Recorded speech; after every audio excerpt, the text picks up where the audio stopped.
Welcome, everybody. We are live. It's Saturday night, so you know what that means. It's Free Comic Book Day. It's Free Comic Book Day. Here you guys go. Now, tonight's going to be a fun episode. We got a lot going on. We got a couple new segments that we're doing. Matt's showing off some of his fake spec that we're messing with you guys. We have that sheet thing. I've got sheet thing. So stick around, hang out, and let's have some fun, guys. Fuckers, you fuckers. Warning.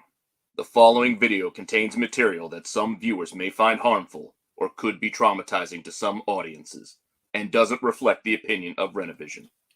Viewer discretion advised.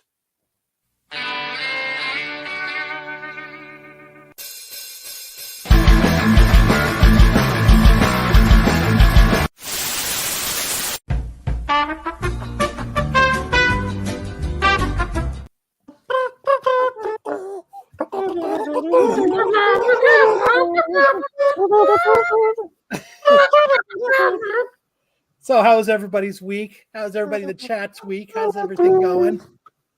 Dude, it has been just a crazy week for me. I had some stuff going on at work, but mostly football, man. My kids played 2 football games this week and lost them both. Indeed it is, sir. Just let me know what you want. We have all the adult toys here. Brucifer. I hope you're talking about jet skis and not what I think you're talking We're having a run on butt plugs, though, on Kyle's curtain butt plugs. We got to run anything can be a butt plug if you're brave enough. Wow. Those are more mud They flaps. finally cleaned them up after that big accident on Big Tractor Spartan Trailer said those are accident. more mud flaps. Nice. Go Lakers. Blech. I'm surprised the Suns Go home, squeezed Lakers. one out. So Brucifer. Yeah, even a truck hitch. I think we got some interesting new couple of new segments to talk this week. I think it'll be fun. You know, we did get a lot of feedback about me taking off my shirt last week. I think what we'll do is we'll have maybe a bidding war to see if my shirt stays on or comes off. No super Sex chats. workers, man. No super chats by the end of hour 1, and your shirt comes off. Yeah. Sex sells, and we're not above peddling it, right? Yeah, we're not. But this is kind of reverse. This is like pay me to keep my clothes on. Hashtag respect sex workers. It's the opposite. It's the opposite of that. So, well, I guess let's get this show on the road. The lawyering business is running dry, so Sam's got to advert to taking his shirt off on the internet. It's the opposite of OnlyFans. It's whatever the opposite of that is. only Sam's. Only fans. Only Sam's. There you go. Only strangers. That would be the opposite, right? It's the good, safe version where only shirts come off. No bottoms. No bottoms. So let's get this show on the road. I forgot what I was going to say. That's not good. Do you have old timers? So you went with show on the road. Oh, I remember what I was going to say now. Everybody go check out Thresholds of Reality. We had a crazy interview yesterday. Dude, that guy was wild. We He's a had demonologist. Yes. And what he was talking about was just Like it was like just right here. Not quite over my head, but about right here. Skimming. And you know, he's talking in like the world of ghosts and demons and stuff. And I don't inhabit that world very much. So it was like right here. So it looked like Tyson. Kyle was more at Bruceberg. home. Kyle was definitely more at home with that interview than I was probably. GT. I like how Sam is telling his story and Kyle's just saying what's up to the chat. Kyle totally kicked off this whole thing and Sam's going with it and Kyle's just like, what's Ronnie. up? What's up, I'm doing it quietly so that you can keep talking. Yeah. Right here. Well, anyway, Sam the Bear. Check it out. We've already got over 100 views on that, and we appreciate everybody who tunes in. Got a couple people in the chat on that show asking some questions, but if you guys ever get the chance to check us out live, you can just ask Mojo Quid, for example. He was really active in the chat the other day. We love your comments, but yeah, it went to some really dark and kind of creepy places. I was there, but I didn't want to say anything because I was just absolutely glued to him talking about demons attacking you from other realms, and it was crazy, right? Yeah, it was pretty weird. You need somebody. Then you come to find out that Kyle had a poltergeist in his house. That's why his curtains are green. You take a shower and I scratch you. Just one particular scratch. Pea soup. It's crazy. And it'll get infected. Pea soup? What? Well, that's... Oh, it's curtains. Oh, I thought you were talking about like The Exorcist. Curtains. All right. Time for news. Time for news.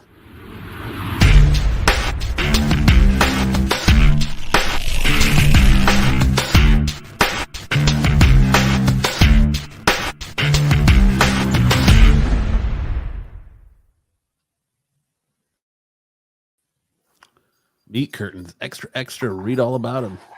Magic wounds. Our time story kicking us off tonight. Deathstroke co-creator wants to see Ben Affleck's scrapped Batman film. Deathstroke co-creator Marv Wolfman recently supported the hashtag Make the Batfleck movie campaign. In a post on his personal Twitter account, the acclaimed comic book writer wrote, Ben Affleck says he wants to use Deathstroke in an aborted Batman film. Like that he used the term aborted. Based on everything I see him direct, that would have been so incredible. As Deathstroke's writer and co-creator, you got to make that happen. While DC Studios had James Gunn and Peter Safran have not publicly commented on Wolfman's tweet, Snyderverse fans immediately retweeted it and shared the post alongside the hashtag Make the Batfleck movie. You know why Marv Wolfman wants to make that happen, right? They need some money. Royalties? He wants that motherfucking cheddar. He wants that goddamn movie check, yo. Royalties? I want that motherfucking movie check. I'd like to see that. That story sounded pretty fucking crazy. Renovision needs a short sleeve button down made out of Kyle's curtains. I mean, was that the one where he was going to kill all of his family? I don't know. But I will say that the DCEU was full of false starts. They had so many storylines that they set up in Batman v Superman and the Justice League that just never went anywhere. And they never would go anywhere. Yeah, I think it's Deathstroke was supposed to go and kill all Bruce Wayne's associates. And then he was going to come back after him. I was like, that sounds pretty dark. We might have to figure that out for you. Hi, Nathan. Yeah, I just think he wants that motherfucking money. Like he doesn't, he didn't, you know what I mean? Like, because he was only in Titans first season. He was only in. He was in a lot of seasons of Arrow. Yeah. But now it's. We can hear you typing, Hartman. Sorry. Sounds like you've let a critter on your keyboard. Joe Megalodongo. He was going to play Deathstroke in that movie, and he's not going to get the chance to now, which I don't know how I would have felt about that, but apparently Marv Wolfman was all for it. I thought it was awesome. As long as he did the whole movie shirtless. And as I would werewolf. say pantsless. And as a werewolf? Yeah. Was he in True Blood? Is that what you're saying? Yeah. And as long as his wife is in it too. She's a comedic actress. She does comedies. So. Who does? Sofia Vergara is his wife. Hartman. That's who we're talking about. Oh, God. That wrestling girl? Wait. I thought these artists threw down you. When is the Men of Renovision calendar coming out? Just leave Marco off of it. How can we leave Marco Play your out? stupid board games again. Here now. But I think that's all it is Marv. Marv needs some money. He's not getting as many books signed. Hey, I remember you. I signed one of your books like 8 months ago. I want more.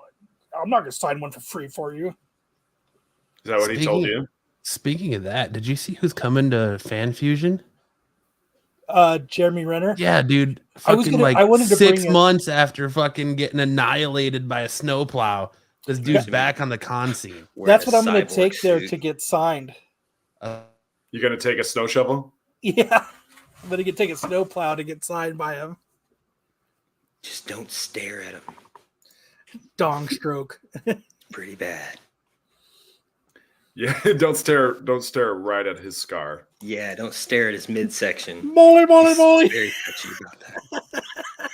Moly, moly, moly. Holy scar. So you gonna put a tattoo there? Dude, you're all fucked Holy, can't up. walk. I mean, Dude, every time I've seen Marv Wolfman at a con, though, he's usually like sitting in the corner by himself, not really like where what's it? Unengaged.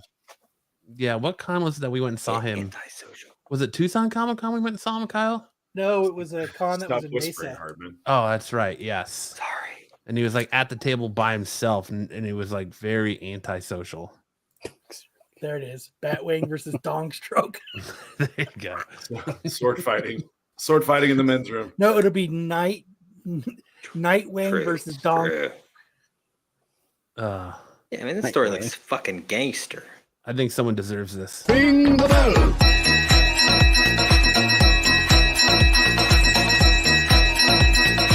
Ring the bell. Good job, Brucifer. Who isn't sad in Arizona? Yeah. Lizards. I gotta apologize to Rattlesnakes. AOA. I didn't know that the memberships get randomly given to people. I thought he was just being Dirt. I thought he was just fucking with me, but not giving me one. So He gives them out in our chat. He gives them out in McClay's chat. He's just an equal opportunity subscriber giver. but it's random. I think he's got it hooked up to his bank account and can't figure out how to stop it. Stop payment. It's like, I'll get the next one. Ah, I missed it. Oh, I'll remember. Equal opportunity dong lover. All right, moving on. Who's behind? I just heard the ring the bell again in the background. It's Hartman watching it. Is it me? No, I'm not watching it. I'm reading it's- about this Deathstroke movie.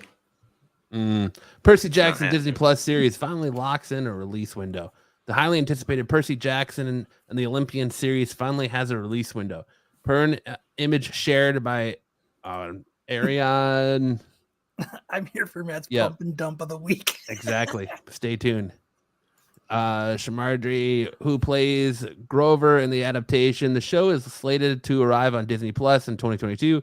The photo was taken at a promotional event dedicated to the creator Rick Riordan's new book, The Sun and the Stars, which, while unrelated to the narrative of these series, is set within the same fictional universe.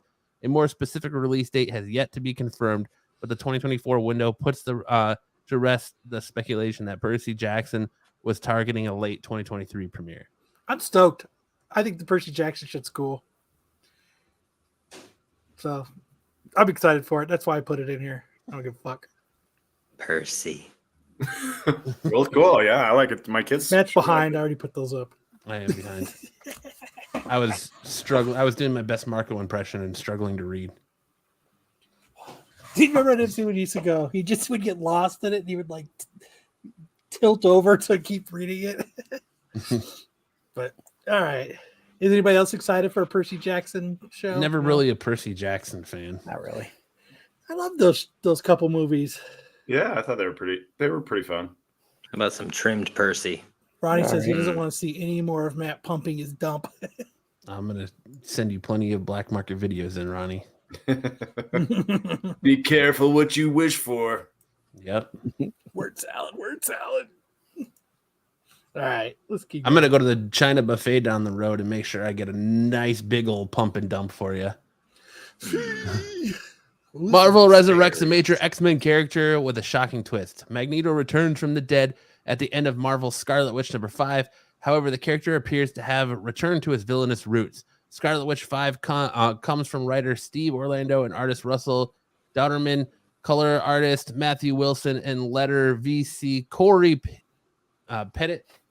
The very end of the issue sees two young men wander into a cave with a 6-pack of beer, only to discover they're not alone.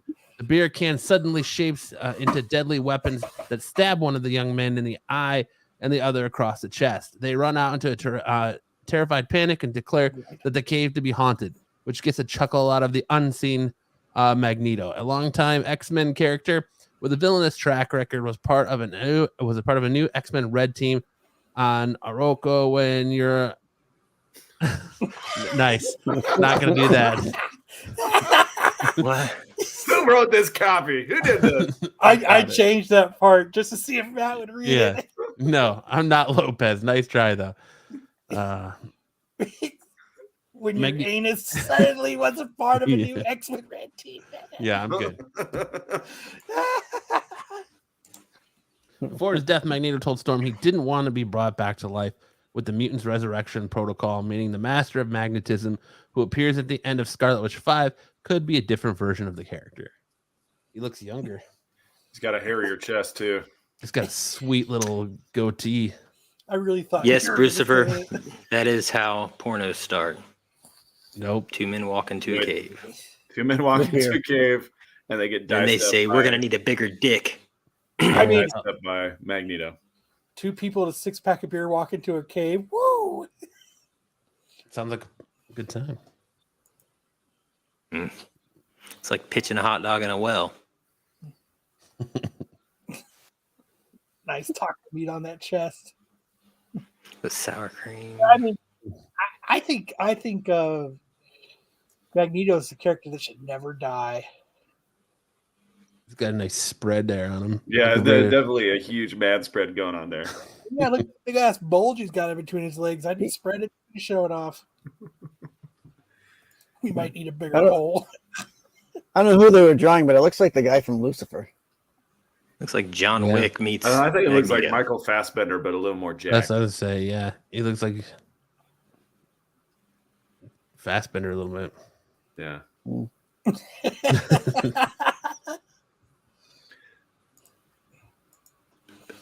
Brian Tree says, school "Heartbeat Marco cracks me up. Rubin. Never change, bro. I don't think I can.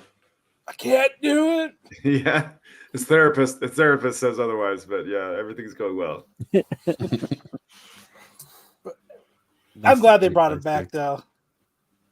8x6. Do they have tailors and caves? Apparently so. Well, he It's sure not does. long, but it's round like a soup can. Hey, it may not be long, but at least it's skinny.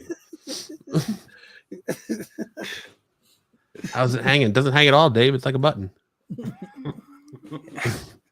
Do they have tailors in caves? Well, The he clothes does. behind. I already showed that one. This is Men's Warehouse in a cave.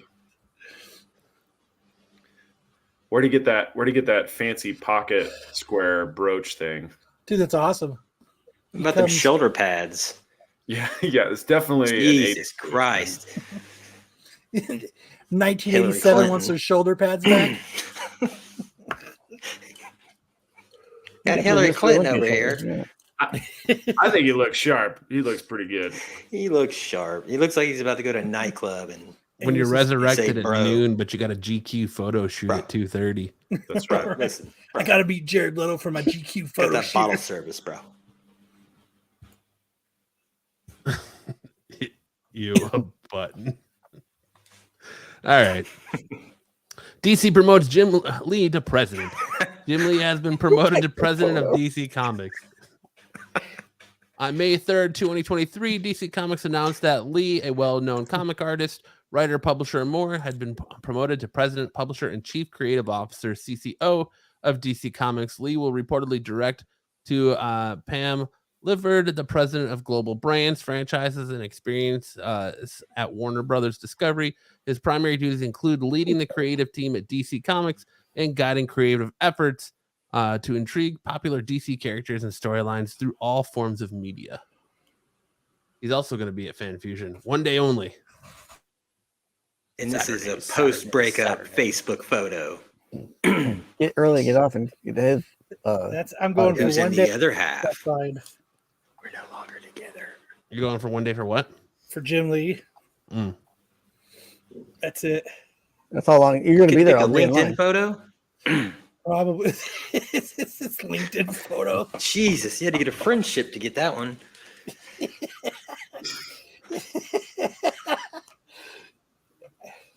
I mean, is this a Yes. good? Do you think this is a good thing for DC or a bad thing? Or I mean, hasn't he kind of been in charge ever since Dan DiDio got the fucking Das Boot? pretty much? So, I mean, really nothing's gonna change. Like, what's he gonna change that's gonna really change the direction of DC Comics? Yeah, I think it's just a title change for him. Title change and a pay bump.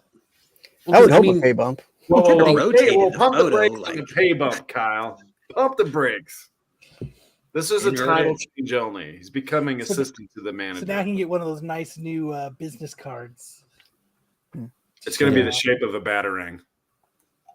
That'd be a sick business card. That's what I'm saying. I'm going to make them right now. I'm gonna Dude, make get them make them out of actual aluminum. You got a Aluminum cricket. batarang business cards. So as you pull it out, you cut their finger off. you freaking chop. My bad. My bad. Don't be throwing around my batarangs. I'm bad. I'm Hey, it's bad. Michael Keaton. I didn't know Michael Keaton was on the. Sorry, I mean, Keaton. Sticks. Sorry. I'm bad sticks. So, I mean, really, if he can get out of their cycle of, we're putting out too many titles, so we're going to scale them back. Now we're going to drop our price point. Well, now we're going to put out so many titles again. Well, now we got to scale them back. If he can kind of get out of that cycle and actually put out good stories across all their books instead of just one or two, probably a pretty good move. Otherwise, from his current track record, really, you're just going to expect more of the same from your current DC stuff. Because it says Lee will be the direct link to Gunn in coordinating the comics from the movies, That's probably true. and that's not a bad thing. No, it's not. It's a bad thing if the rumors of who James Gunn is casting to play Superman are true. Who? I don't know if you guys saw that. Who? Michael think it's Cera.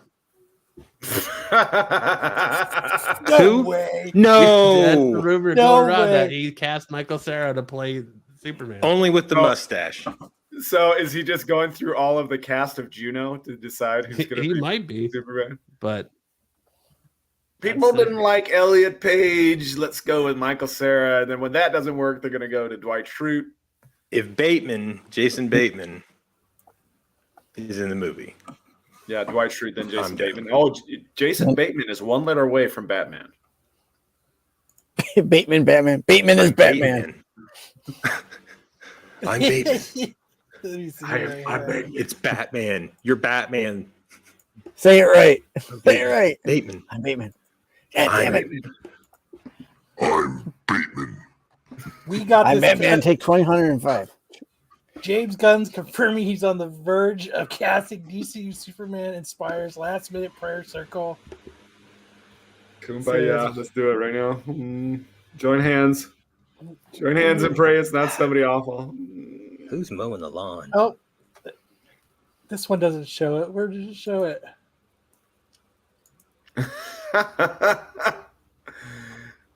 Oh, right What the here. heck?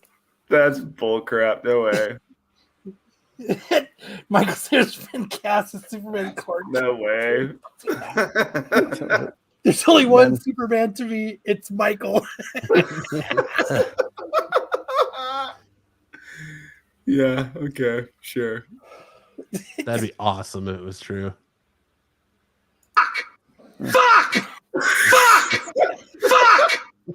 That's it. Hey, come on, we're gonna get copyright You strike. get demonetized. This dude says it should have been Jonah Hill. He's gonna play Yeah, at Lex least he's been Luthor. working out. Jonah Hill's been working out. It's gonna be the cast of Superbad. Girls that do cocaine versus girls that smoke weed. Hey, this is off topic. Marco would make a better Superman than Sarah. Look, source at James Gunn. I mean, you can't argue Is with Twitter the trustworthy direct source. at all? Oh yeah, That's all I see now is Superman. I see the audience have He's gonna play commented young and corrected Clark this Kent. Yeah, look statement. at dude. It's like I'm staring in a mirror. I can't tell which one's the real picture and which one's the fake one. I can't tell. Mr. Manager.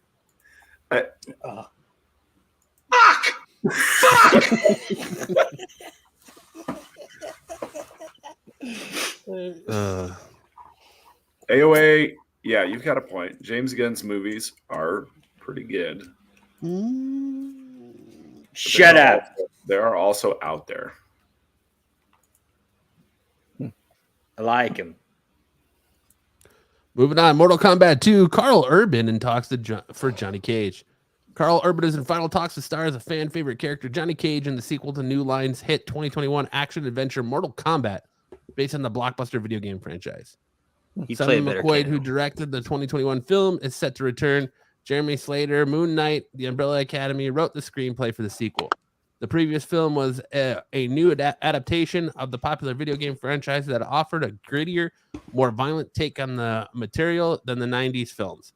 It was released in April 2021 in theaters and on HBO Max. It was an early pandemic hit for distributor Warner Brothers, ranking as one of the top featured titles on HBO Max since the streaming service's debut. I don't see him as Johnny Cage, man. No. But He's Carl gonna have an Urban, accent like this. Carl Urban's a chameleon. He could be anything, man.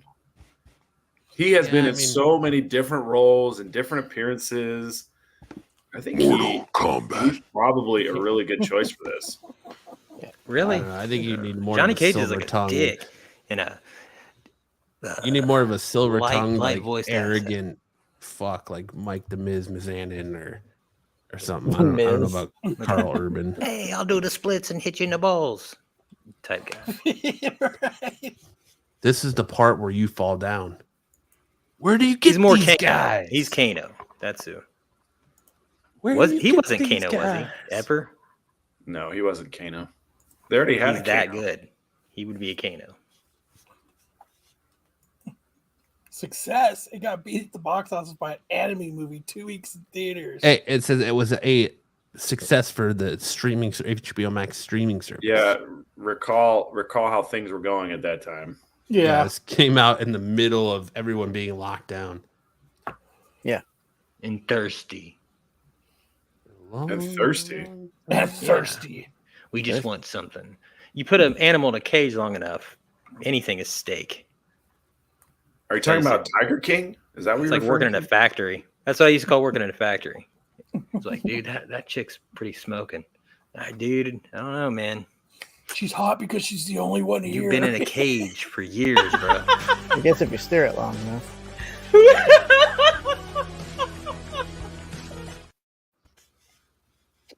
Just like Endgame has desensitized everybody. A cage or a blender, Hartman? What, at the factory? A Hartman blender? Shit'll change you. You don't come out the same. Oh my God. I am never going to financially recover from this. Horny. You're horny. Bruce, for the gimp. The gimp is for the end. We save the gimp best for last. The gimp for last. The gift is the best for last. All right. Yeah, I just don't see Carl Urban as Johnny Cage, man. It's just I could see him play anything. I could see him play your grandma. that'd be a pretty interesting role. Dead is an interesting role for him. He could do it. Oh, I'm sure he could. Anyone could play that role. All you need You to don't even learn the accent. He should be Mrs. Doubt Urban. Yeah, Mrs. Doubtfire. Wouldn't be Mrs. Doubtfire. That'd be amazing. He should be Carl Urban playing Robin Williams, playing Mrs. Doubtfire. Playing Carl Urban. Playing Carl Urban. playing Mrs. Doubtfire. Playing Johnny Cage. Playing Johnny Cage. You lose. I mean, he was good in Thor Ragnarok, but Fight. And Lord of the Rings and Dread Fatality. and Star Trek and Quit fighting me over it, man. Boys Go ahead, and what else? Carl Urban is Big Mama. Kyle Urban. Done. I'm Kyle gonna be Urban. Kyle Urban's a country singer. Medea. Carl Urban as Tyler Perry's Medea. We'll be in talks to be Big Mama. All right, Little Mama. moving on. Here's what the Teenage Mutant Ninja Turtles look like as humans. The Power Rangers Teenage Mutant Ninja Turtles are teaming up once again in the sequel to the truly delightful Mighty Morphin Power Rangers Teenage Mutant Ninja Turtles and a new preview from Mighty Morphin Power Rangers Teenage Mutant Preview from Mighty Morphin Power Rangers Teenage Mutant Ninja Turtles 2, number 1, which came out a long time ago, has given us our first look at the Turtles' new human forms. As you can see in the image right here, you got Donatello, Michelangelo, and Raphael.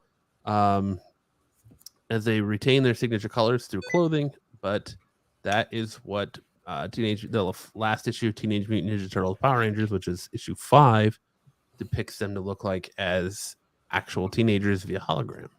They're sexualizing the turtles. I knew it. Why is Mikey so short? Because he's supposedly the youngest of them all.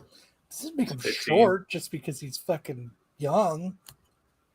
Which one of them is white? Aren't they all None the of 'em. same age? None They're of all them. the same size when they. Billy Cranston is white. No white guys? Billy Cranston. Did you know he was named after Bryan Cranston? And they're named after Cranston juice? I have no idea. I have no data. This is a good read though. If you haven't read this series, the first volume was really good, and volume 2 was good too. I'm waiting for volume 3 because they left the last issue on a giant cliffhanger. So that's a hologram, Who Yeah. hooks up with April? and he's Yeah, just that's they're a just hologram. walking around talking to people and nobody notices, or Yeah, they're in the juice bar. They're in Juice bar. Ernie's Angel juice Grove? bar. Yeah, in Angel Grove, and they're in hologram form, so they don't have to wear trench coats and fedoras. So they're not human. No, they're not technically human. It's- Oh, so hologram. salmonella is a still issue with April. Sure. Can't have sex with turtles. When did Jedi sneak in here? And that's why you can't have sex with turtles. Damn. Portraying Stick Boy. But there you go. Reports that Margot Robbie will continue to play Harley Quinn in the DCU. In recent weeks, rumors have circulated suggesting actress Margot Robbie is in talks to play Sue Storm in the Marvel Cinematic Universe Fantastic Four film. While these rumors have not been confirmed, it was recently reported that even if she does play the Invisible Woman, she will continue to play her iconic anti-hero in the DC universe. According to scooper Daniel Retchman, Robbie will continue to play Harley Quinn in the DC universe, regardless of whether or not she plays Sue Storm in the MCU. The reporter stated that as much in response to fan speculation concerning which actor might replace Robbie in the DC film franchise. Which I did not know that she was in the running for Sue Storm. Sorry, She You is- could she- murder Sorry, somebody that's and keep I'll that stick to role. my day job. She is the big name that came out of nowhere. All of a sudden. Are you crazy? The snapping turtles bite force is ridiculous. Name it Lorena Bobbitt. But I was kind of looking forward to maybe getting a new Harley Quinn, letting somebody else do it since she's Like already who? 3 times. Lady Gaga Like she- would be good. Because she's burnt now. No, but you're getting Lady Gaga, but you're retransforming it. You want that different version. So if they're gonna replace your Superman, your Batman, your Wonder Woman, replace all of them, get rid of the Joker tattooed faced Harley Quinn and cast someone else. Give someone else a shot to try their hand at the role. She's done it Give me 3 that times. meat She did a suit. great job. If you're gonna go, you change how you're doing this DC EU. James Gunn should change all of it. James Gunn will probably give it to his wife because that's just kind of what he does. But She was in Guardians of the Galaxy. yes, she was. And Peacemaker. She will not be Sue Storm. No, will Adam Driver be Reed Richards? I don't know because Adam Driver has that relationship with Disney, so he could be their safe bet to play Reed Richards. Again, I think you're gonna hear these rumors, but you're not gonna get an official casting until San Diego Comic-Con. We're 3 months out from San Diego Comic-Con now, so that when Marvel comes on stage for Ellen their Hall H panel, DeGeneres. that's when you'll get the final casting they'll probably introduce the entire cast. Yeah, on I have stage. a problem with them. I have a problem with them pulling from like a small pool of actors. They're not going to branch out from the pool that they have. We're just going to keep getting the same actors over and over in different roles. They need to do the Marvel and do no-name actors. Yep. Young Well, no-name I actors. mean, that's the problem, right? Is that they got Robert Downey Jr. for cheap because he was coming out of his rehab and prison, and I could see that, Cosmic. They got him at a discount. got him at a discount. They tried to capture lightning in a bottle twice by doing the same thing with Mickey Rourke, and that didn't really work out for him. Right. As Whiplash. Well, I mean, think of it like I thought he did a good job as Whiplash. He looks like he's had I enjoyed it. facial swelling forever. I mean, Chris Pratt was known more as a TV actor before he was in Guardians 1. And then as a that chubby launched his career. And Mm. then He still has Chris Pratt has the best line ever. I keep wiping and it's like a marker, a brown marker. and then you have like Chris Hemsworth wasn't that well known. He was a when nobody. He came into Thor, yeah. I Chris mean, Evans. well, Chris Evans was around. kind of a mixed bag. Yeah, because he was in Not Another Teen Movie, and then he was the original Johnny Storm, and then he was in Scott Pilgrim, and then he became Captain America. Mhm. And that kind of launched him a little bit. And then he's like, I'm going to take my career and go do independent films. But like Zoe Saldana was a bigger name because she was in Avatar, but still even then. Joe's Doolin's got a great suggestion. Samara Weaving. She does kind of those crazy, intense roles like Margot Robbie does. That's not a bad cast. Who is that? I don't know.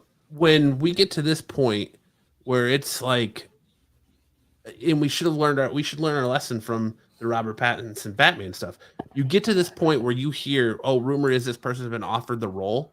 It's usually pretty accurate. And if multiple people are reporting it from different sources, it's usually pretty accurate. So I really think that that Adam Driver is going to be Reed Richards, and Margot Robbie is probably going to be Sue Storm. And I really think that the throw off is going to be, you're not going to get Ben Grimm as your thing. You're going to get your She-Thing. Mila Kunis. Yeah, you're going to get Mila Kunis. Look at you supporting your pump and dump. I am. Absolutely. As Ventra. So, you know, I really think that's going to be where that twist comes in, is your female. Harmon just sent me pictures of Ellen DeGeneres as fucking Harley Quinn. Ellen DeGeneres? Come on, Harmon. And she looks like she'd be such a bitch. She'd be competing. She looks like she want to talk to your Better manager. stand up. Here, I'm gonna share that. She wants to speak to your manager. In the bottom one, she kind of looks like Brittany Murphy in this. She looks like the chick. That would have been my pick for Harley Quinn if she wouldn't have died as Brittany Murphy. The chick from Waiting, or not Waiting. They're the bartenders. What's that shit called? Party Down. Risky Business. Well, in the Risky Coyote magic show. What's the Coyote Ugly? crazy magic that was based on? That bottom left corner one, she looks like fucking. So in the Hey, top let me tell one, ya. she looks like the chick from Tank Girl. And then the bottom one, she looks like Brittany Looking Murphy. for Batman. You want to dance? Let's dance. I like to dance. I think she would kill it. Didn't she get thrown off the air or something because she was a fucking Yeah, In a bitch? slave No. ship. No, she's still going. No, I No, think her show she's ended. Her show not. ended. Oh, did it? Yeah. Oh, man, I'm way behind on Started our Ellen. relationship with Portia. Ba-bum. Cosmic One. I cannot discuss my role with the MCU according to the NDA signed with the mouse. The mouse. All right. But that's it for the news, and we're gonna jump in our starships and fly on into the time tunnel. All right.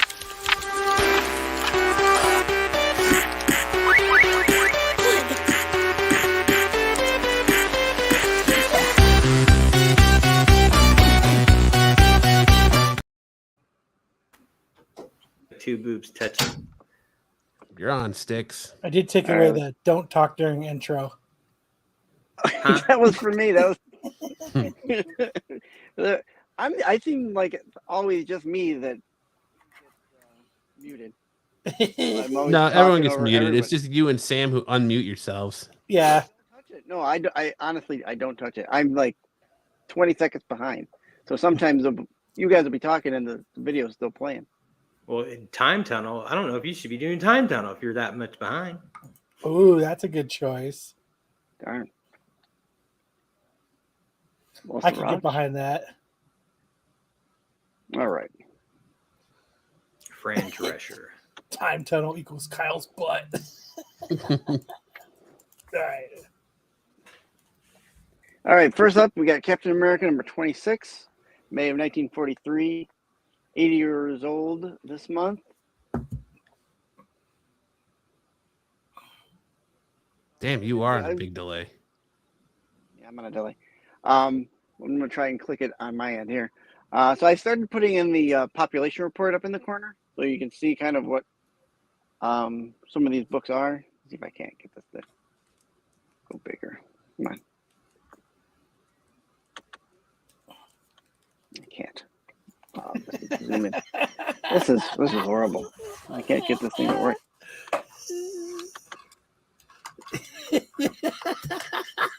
All right. I can't see it on my end. So you see there's only 11 ones, 7 threes, 14 fours, 7 fives, 6 6. So it's not many. There's nothing over the 9 or the 8. I mean, high raw sale, 2,361. Not many of nothing is sold this year. Last sale was in December of last year for 2,700 and a 2.0. In 19, the 8.5 sold for 10,200. Damn. And that's your high sale, 8.5. That's I think one of the highest ones in the census. I would imagine. I mean, these. I say it every time for these 80-year-old books. They're not going to be in the greatest condition if you find them. If you're getting them at an 8.5, that's as high as you're probably going to get. Anyway, it says less than And 200 it's going to be people a own this unicorn. cat book.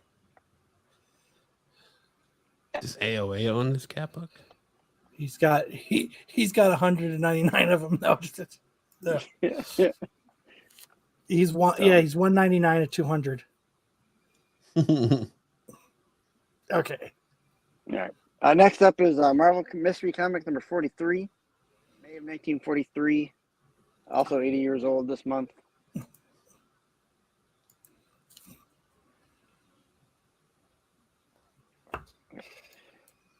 Population report, almost similar.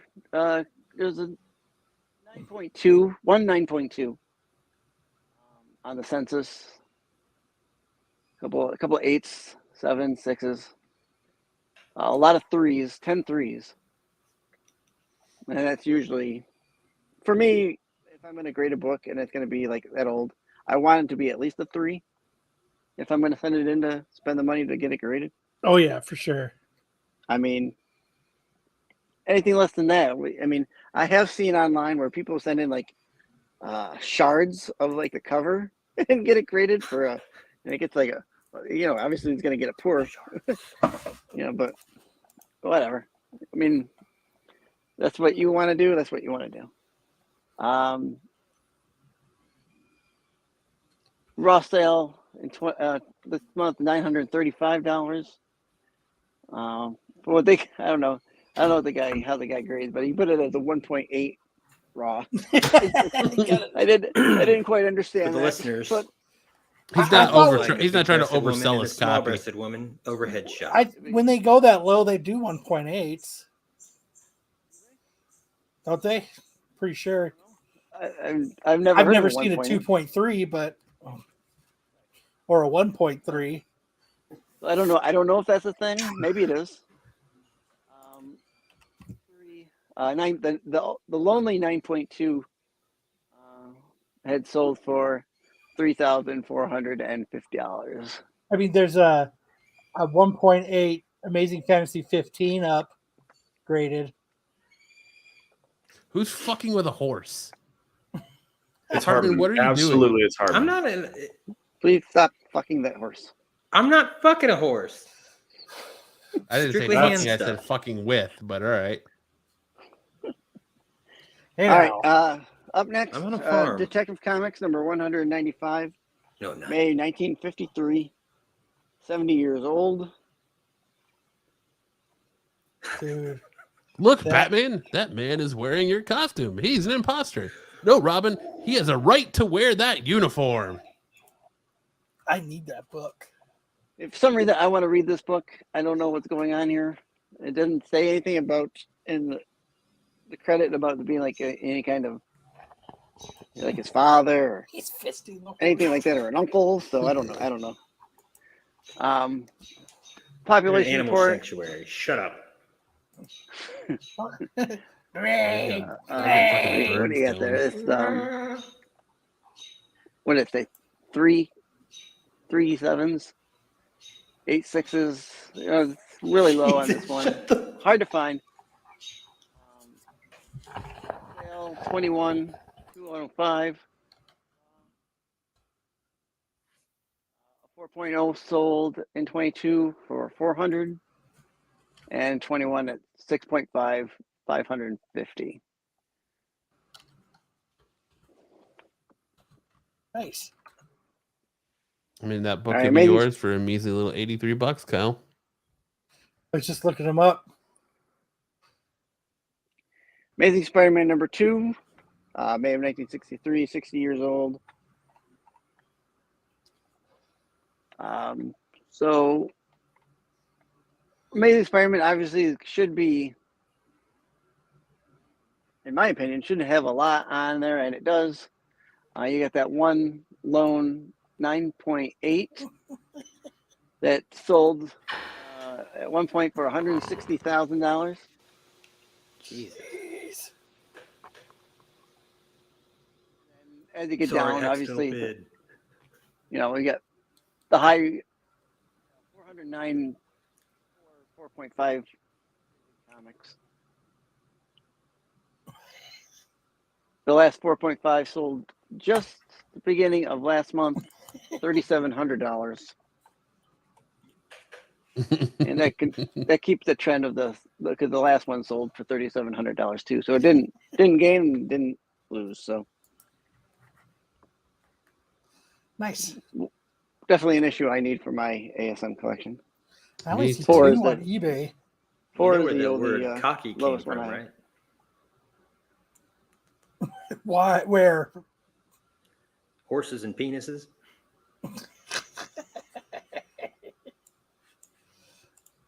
Damn, Don't you get could, Sales. Last raw sale, like late last month, one sold for $800. They called it a 1.0 to 1.8. Not yet. It's the end. A couple others sold for $1,500, $1,200, or the $1,400. One there in February, so the 2.5, $2,775. Pretty sought after book. Next up is Action Comics number 300. May of 63, 60 years old. I like how Superman has a blue beard. Yeah. He's got to match a suit. He's looking. Well, his he's hair- looking pretty thick. Looking pretty thick at that one, man. His, You get- Kinda you looks get- like, you get that Sarah. TV shit. It does. It looks exactly like Michael Cera. That's going to be great casting. Yeah. Not too bad on the population report. It's an easy Couple pickup 9.8s. there. Mostly 9.2s. You must be Um, one hell of a Superman collector if you're spending $1,200 on this book. Sorry, accidentally bidded. Didn't mean it. kid. Well, Smurf to be cum. fair, there's only two 9.8s. So I mean, I guess that makes it kind of a I mean, if you're a 9.8 guy and hard you to have get. to have this, there's only two. I guess you don't have a choice but to pay top dollar for it. So Top dog. Yeah, if someone's fucking desperate dollar. for all next action comics at 9.8, you got to get it, right? No matter what the Good price. fucking luck there. Right. Raw. I mean, you can get these 20, 15 bucks. It's not a big book, but it's I guess it still Beach goes to season's show coming that up. I gotta bulk up.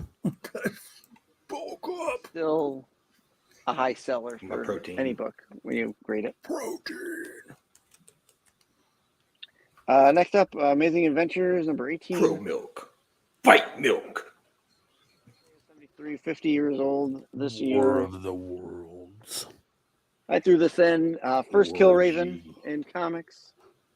It's kind of a take on the H.G. Wells War of the Worlds.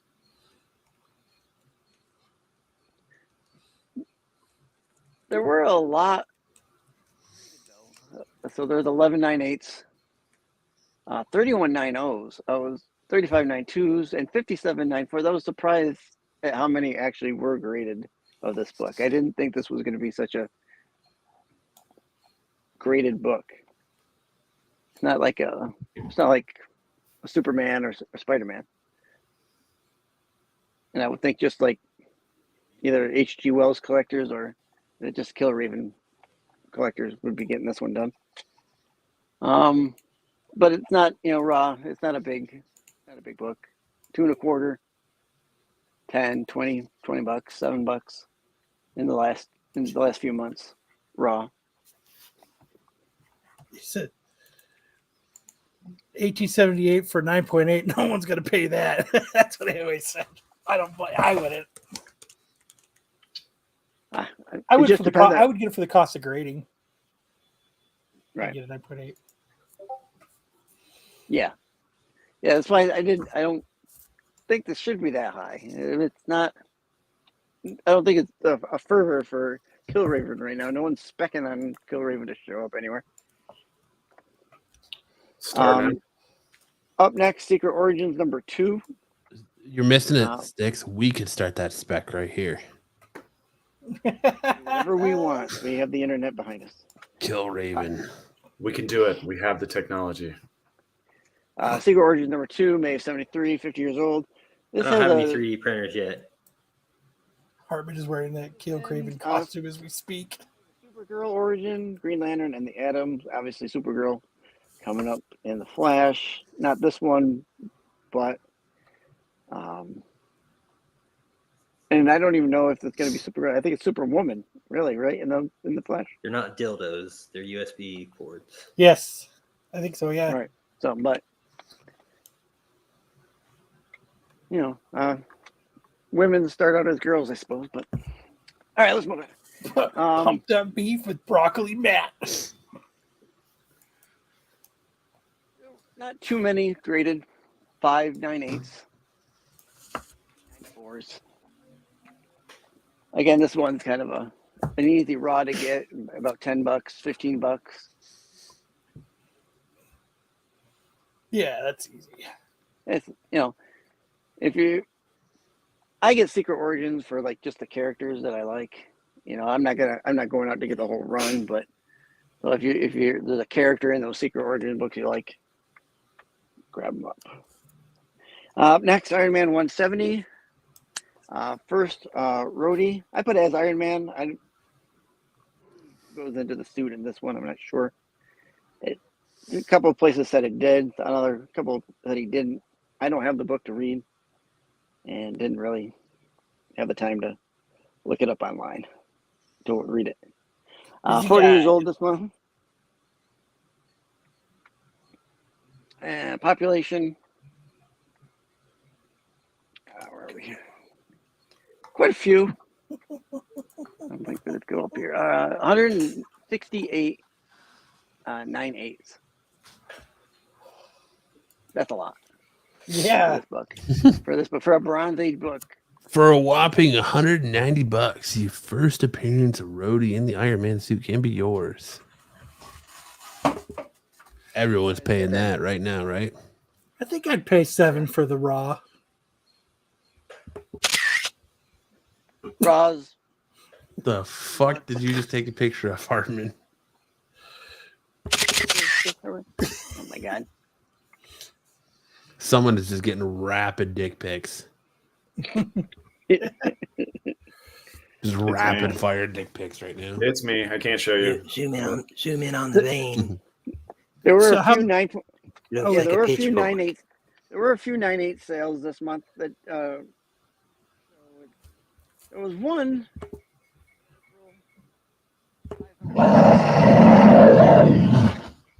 Ooh, baby, I like it raw. Do you like it raw? Oh, baby, I like it raw. Somebody let Charlie Sheen out. They say, But mostly they've been selling for about Charlie $200. Sheen.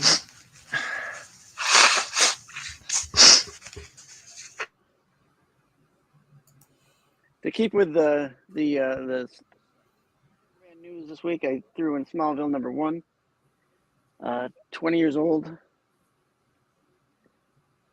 That WB goodness that Smallville was. Is that the Smallville season 11, or is it what was it the? No, this was companion? like a one shot for the reprinted like the first couple episodes of the series, Oh, okay. and then the Smallville they had that what was it, season 11 and Yeah. 12. Yeah, The later Kyle on. Curtin's cover. Because it's green. I didn't have a population report on this. There were a few, as you can see in the bar there. A 4.0 sold for $5. So had a sale of 15. A 9.8 had a sale for 160. Its last sale on this was in March. No, April. March. Yeah, March. For $25. Otherwise, it's about a $5 to $10 book. A 9.8 sale. That 9.8 sale of 160 there at the bottom. Up next, Invincible. Invincible is coming back with season 2 in December. So these issue 4 from 2003, 20 years old. It's got a big rise. A lot of people are starting to get these early issues graded because the last series has been so good. Maybe banking on the next series being just as good. 58 9/8s, 12 9/4s, 10 9/2s. Nothing under a 7. Well, there was 1 5. There's one graded 5. Raw sales ranged from 43 to about $85. So the $85, I think, was a graded sale though at 9.4. Otherwise, yeah, the 9.8 high sale was 145. And Nice. yeah, there were a few 9.8 sales that didn't come up in the next 3. It only has a print run of $7,300. Invincible #4.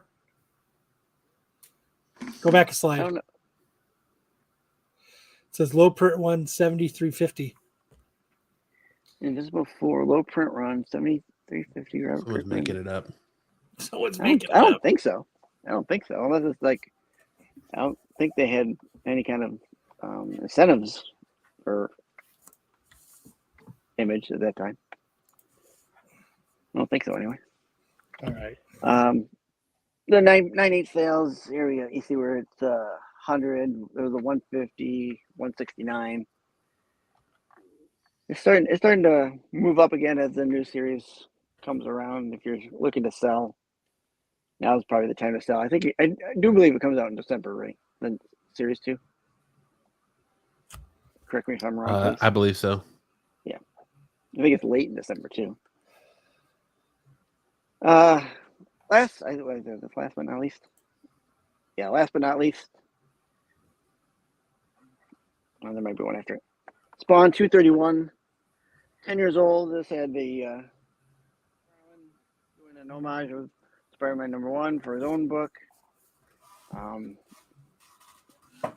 This kind of homage I'm all right with because the actual artist did the one doing the homage. Not doing some kind of crappy homage with a TV on the guy's head. Yeah. But Or as you not can see, you drawing have it the as color and Winnie the the Pooh. black and white, and I'll break both of those down. Raw sales range from 75 to 95. So it's still a pretty selling book. High 9 to 8 sale of 235, which is on the next slide, where there was, excuse me, a couple 9.2s that sold, 98 and 81, and then the 98 sales of 192, the 235, a 285 before that one, 250, 259, and 249. And then the black and white one, they didn't include a population report on this one, but the high 9.8 sale was 89, which you can see down at the bottom where the 9.8 sales were 689, and then the previous one in 21 sold for 810. So that's kind of a loss on that if you're reselling it. If you bought it and tried to resell it thinking it was going to go up, but I think that'll still go up. You could think, but you do not know. I do not know. I would think. And then that's it. Again, all my information that I get is from the webpage Price Charting. They do not sponsor me, but I will. That's the site They you muted go him. to, Matt. They muted him. He's like, they don't sponsor me, but I will. And then they just cut him off. They're like, you're out of here, Sticks. Not yet. They got eyes everywhere. Well, good job, Sticks. Thanks for the info. That's awesome. Hey, guys. All right, now we're gonna. Do you want to do comic book reviews before we do best and worst covers, or do you want to do best and Yeah, worst covers let's and then? do comic book reviews. All right, Yeah, let me share my screen. all right. Well, Already got it. while you're sharing your screen.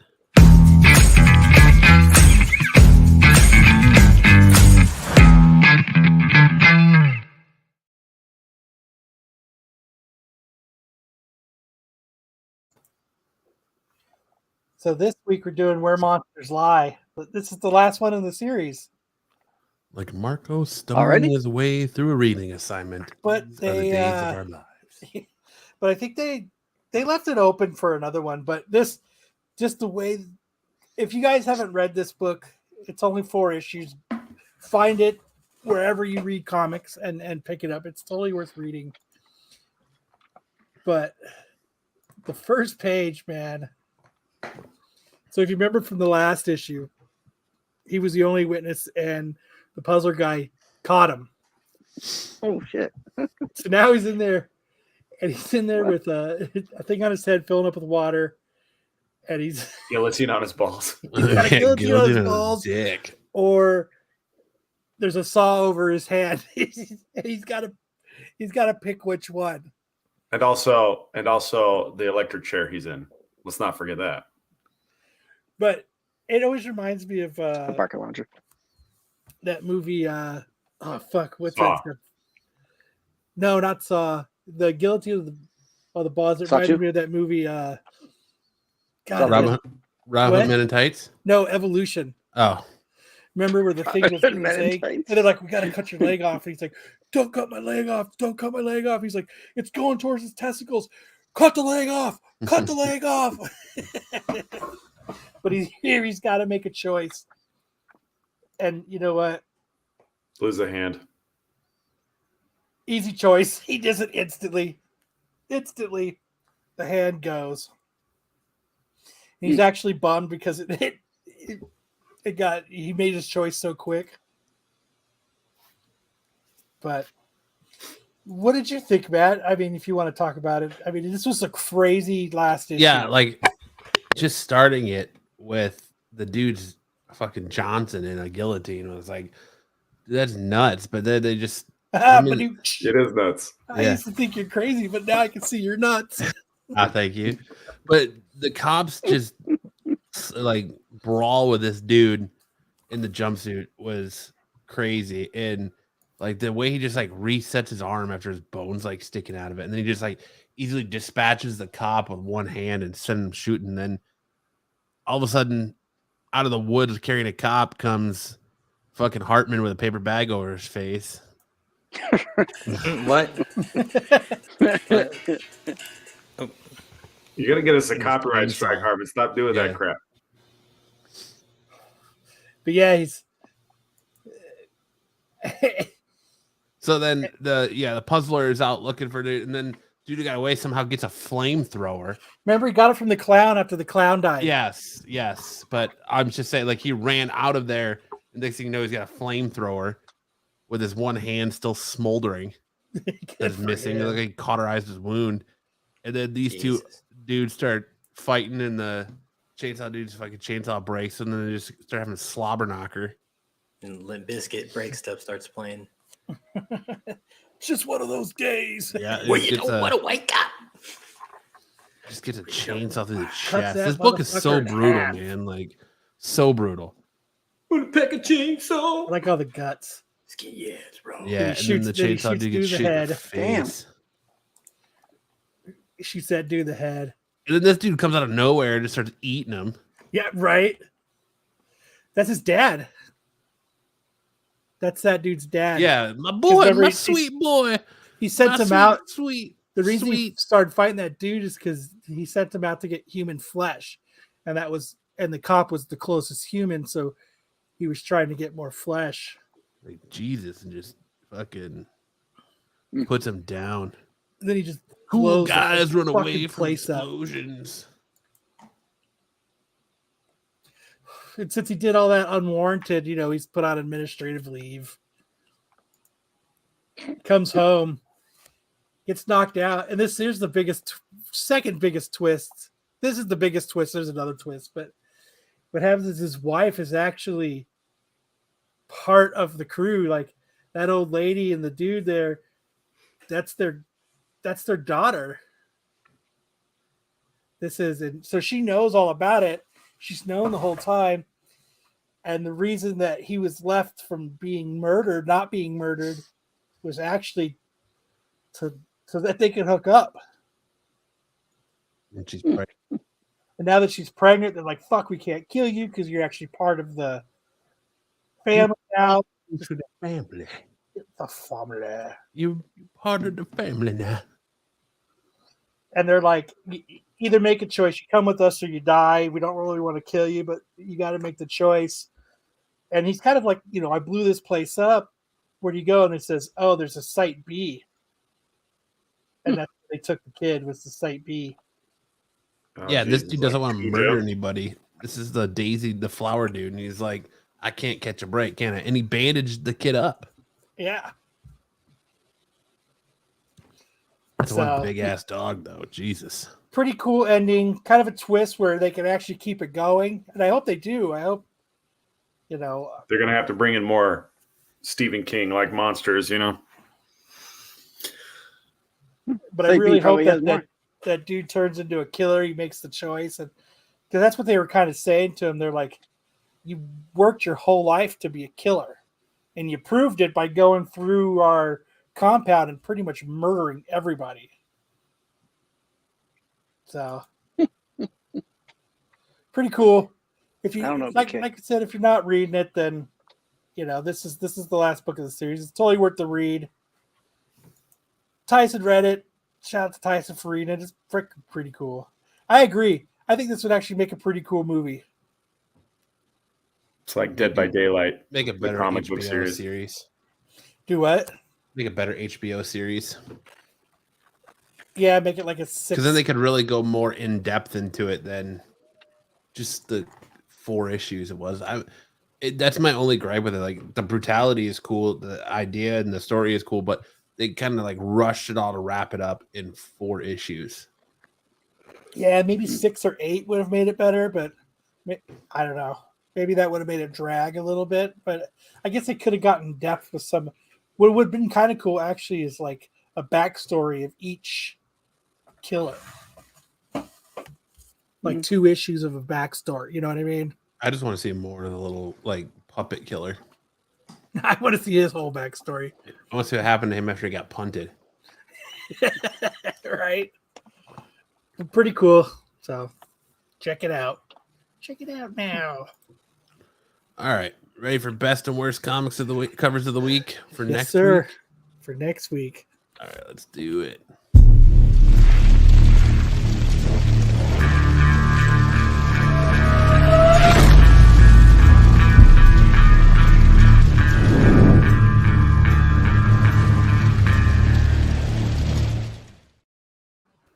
All right, kicking us off for the best and worst covers for next week. We have coming in Spider-Gwen Shadow Spider-Gwen Shadow Clones number 3, the 10 copy Momoko design cover. Is this her supposed to be Falcon or something? Is hers It's supposed to Vulture? be Vulture. Vulture. Yeah. Vulture. Yeah. Why would you spend ratio $10 on this cover? Yeah. Her feet are weird too. Very pixie-ish. I can't concentrate with AC Slater staring at me with those welcoming eyes. Oh man, you ain't kidding. Yeah, this is a misfire. I feel like Peach Momoko has a lot of those. But this week there was one cover that she did that I actually really likes. I did not redo you, Pooh. I got one issue of it because it's got my name on the cover. That's a good I point. think you misheard him. He reads while he poos. I do. That's why you never want to Big buy. difference. Momoko is always on this list because she puts out hot trash. I learned to poo by ear. But the one cover that I liked this week that she did do, so I will give her a little bit of props, is the Extreme Venomverse cover she did. Did you Is like that on the cover? best covers list? I did like it.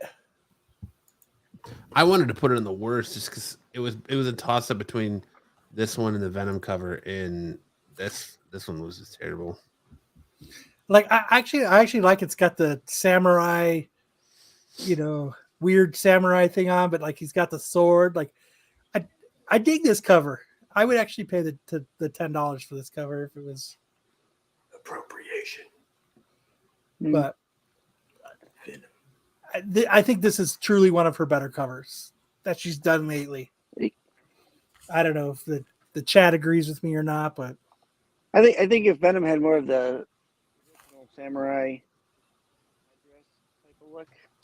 what, like the hat, the Yeah, helmet. yeah. So I think you're right. I think it's a good cover, but I think if you're gonna go samurai, you might as well go full samurai with him. Don't go half-ass. You never go full samurai. once you go What? full samurai, you never go back. That's Never. not true. Tom Cruise went full samurai and he came back. Did he? He did. No, Are you sure about that? no. You sure about that? Are you sure about Sure that? about that? Yeah. We've All seen right. those. Up next, we got Rogan Gambit number 3, little Pacino Spider-Verse cover. with Is that a Gambit. Spider Rogue? It's Spider Rogue and Spider Gambit. Spider Gambit. Okay. Although Spider Rogue almost looks more like the Shocker. Yeah. I was gonna say, Yeah, it that's looks what like she the said. Shocker. With a wig. With a rogue wig. Looks like they're wearing wigs. Spider Shocker Rogue. Where's Rogan? Joe Rogan. This is kind of weird. Her feet, her legs kind of look like corn Are cobs, they you know? 69ing? What's going on here? Bobs. They're 72ing. They're Yeah. 88ing. That looks more like 72ing. does kind of look like a 72. It's called tit fucking. Can I say that? No, you You cannot. just did, so I guess it doesn't matter, does it? I think that's a 78. Tit fucker, eh? 78 could be two things. Let's. Where's that little leg on the 7 going? Yeah, I think spider webbing her costume makes her look like corn on the cob. I think webbing sounds like a sex term. Spider cab. Rogue's webby vagina. So we were webbing each other. It looks like she's farting a card. A steamer. She's probably It's a steamer fighting too. because that's where he put a card. So I farted a card the other day. Is it really tit fucking if it's your mom? And it burned when it came out. What? Hey now. I'm going to go back to Luke Crapo. All right. Next up, we have Spider-Man 2099 Dark Genesis #2, the actual first appearance. Do of Blade we need 2099. 3 Do crotch not shots? believe the hype of certain key collector apps. Do we really need 3 crotch shots on one cover? I didn't think so, but now I'm not so sure. Now you're changing your mind? Is that what's going on? Maybe we need to Never. maximize crotch shots. Can't not see Never it now. have too many crotch shots. What if the balls were shaded a little bit on the outside? You got to see the outline. Did Redivision really just put out a video in the middle of our show? I don't know, did they? I just got a Where do you notification. start seeing outlines It's probably on for the us. crotches? It says Marvel, Rocket, and Groot variant comic covers #4. Shorts comics Marvel. Oh, you You bastards. might start taking these covers. You and rat adding bastard, penis Pete. outlines to them What and the put them fuck? online. That's a lot of ween on that cover. I'm about to add an outline to it. They're afraid of us, boys. They know we're gaining on their Wednesday show in numbers, so they're gonna just drop videos during ours to take away. What a bunch of fucking dicks.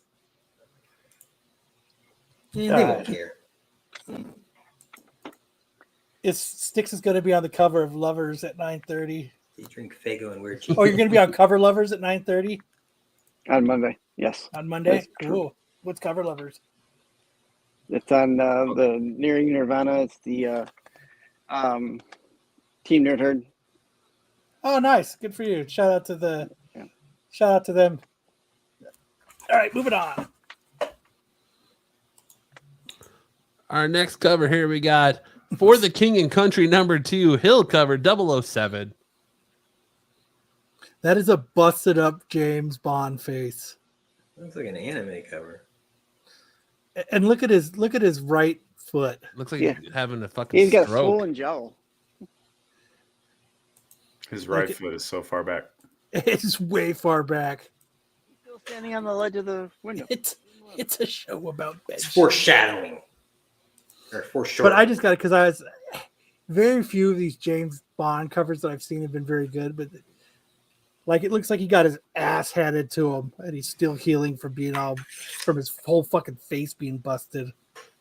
I think he looks like Sean Connery with a Pierce Brosnan hairdo. Those are some hips on her.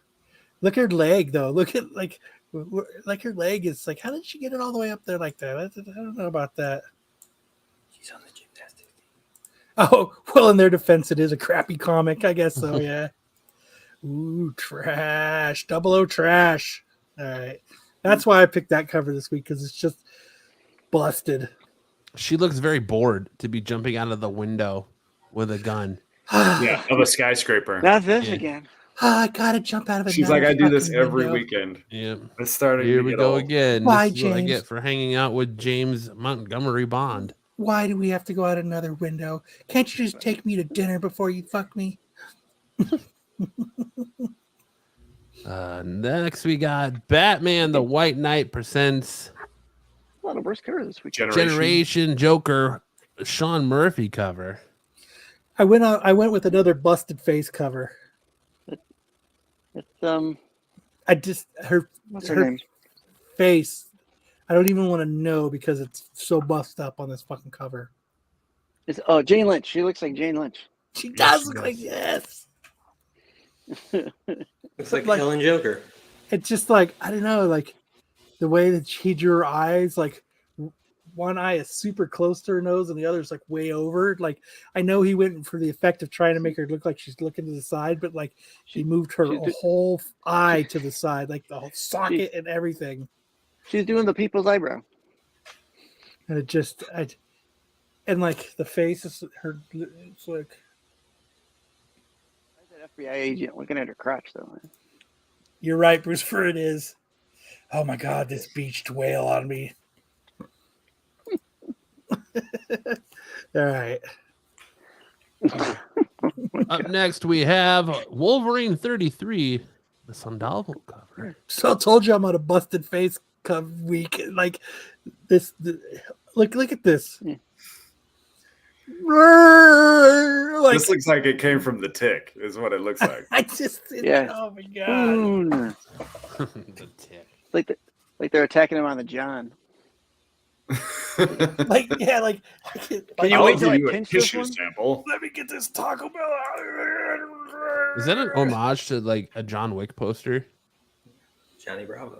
Isn't there a John Wick poster like that where he's standing in the middle and like all these are Everybody's guns? got guns on his Yeah. gun on. Yeah. Either John Wick or one of those Berserker covers. He says, "Face looks like my ex." Yeah. But that's why I picked that. I was just on a busted up face run this week. I was just like, what the hell? Yeah. All right. All right, now we're getting into the best covers of the week. We've got something epic #1 from Image with the Kradunsky Eminem show variant cover. I liked almost all the covers for something. I did too. They have a Here, I'll bring it up. I thought that this book is gonna have like I think you're gonna see a lot of hot covers on top 10 lists next week because they have this one. They have a Terminator 2 Judgment Day cover. They got the Nintendo cover. Yeah, they have a Really? Nintendo cover and then homage to ASM 15. So there's a couple AF-15. good or AF 15. Yeah, sorry. But There yeah, are a couple of great covers. I wanted to put the Terminator one on here, but since you put the Eminem one on, I was like, but they don't need two the same. But no, I like that Terminator one. I know it's freaking cool, man. I'll think of that one. I like that they did that with these. I didn't know. I think this is just a regular cover because a movie didn't. You know what I mean? I'll look that Hit me one in the up. face, like these ones you knew right off the bat what they were. But I think, yeah, badass. So made me want to read it. I'll tell you that. I just haven't got to it yet. Well, it comes out next week. So That's right. That's why I can't read it. That's why I couldn't find it. Damn it! I Next up. forgot.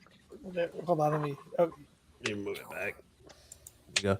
Next up, we have Superman Lost #3, the Lee Weeks cardstock cover. I just really like that cover. Kind of show that even Superman can have a long ass day. oh Yeah, Norman Rockwell type of. yes. I like that they've been doing a lot of those kind of covers lately. I'm not a big Superman fan, and I don't buy Superman books, but I'll probably pick this cover up. What if John Cena was on? Or Michael Cera? I'd definitely pick it up. I'd have like 16 copies of it then.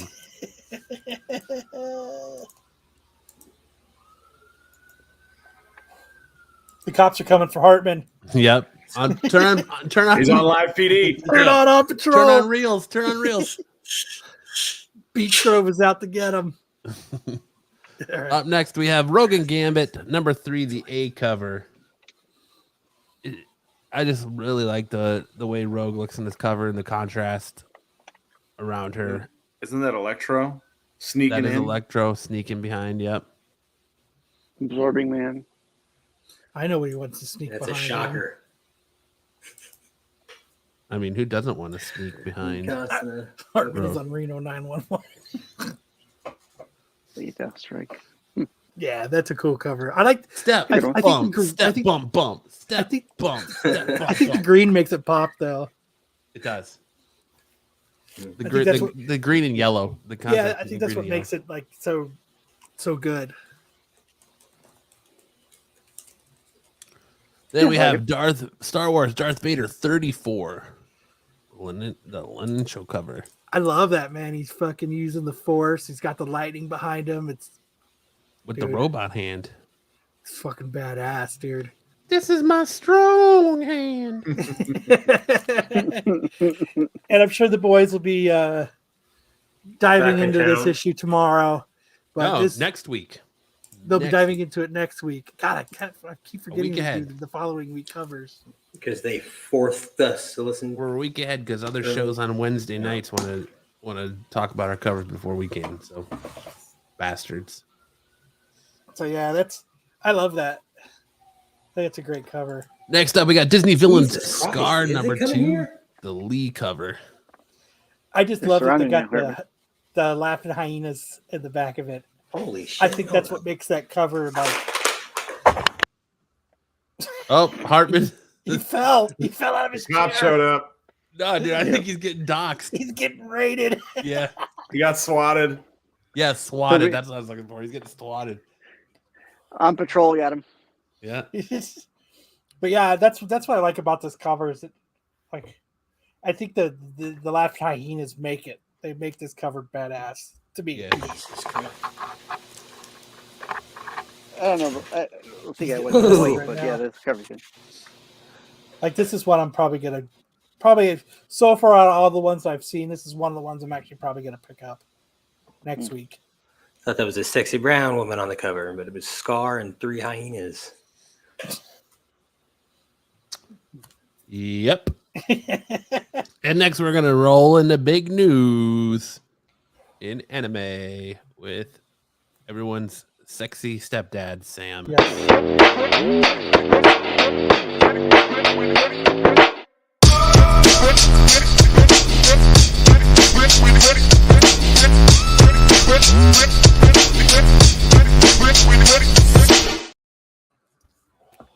So, for those of you who do not know, May the 5th is Monkey D. Luffy's birthday. And in honor of his birthday, the author, Eiichiro Oda, released a statement on the One Piece live action regarding the release date. The main takeaway here is that the series is going to have 8 episodes. It originally planned to have 10, but I think the budget was just getting out of control, so they slimmed it down to 8.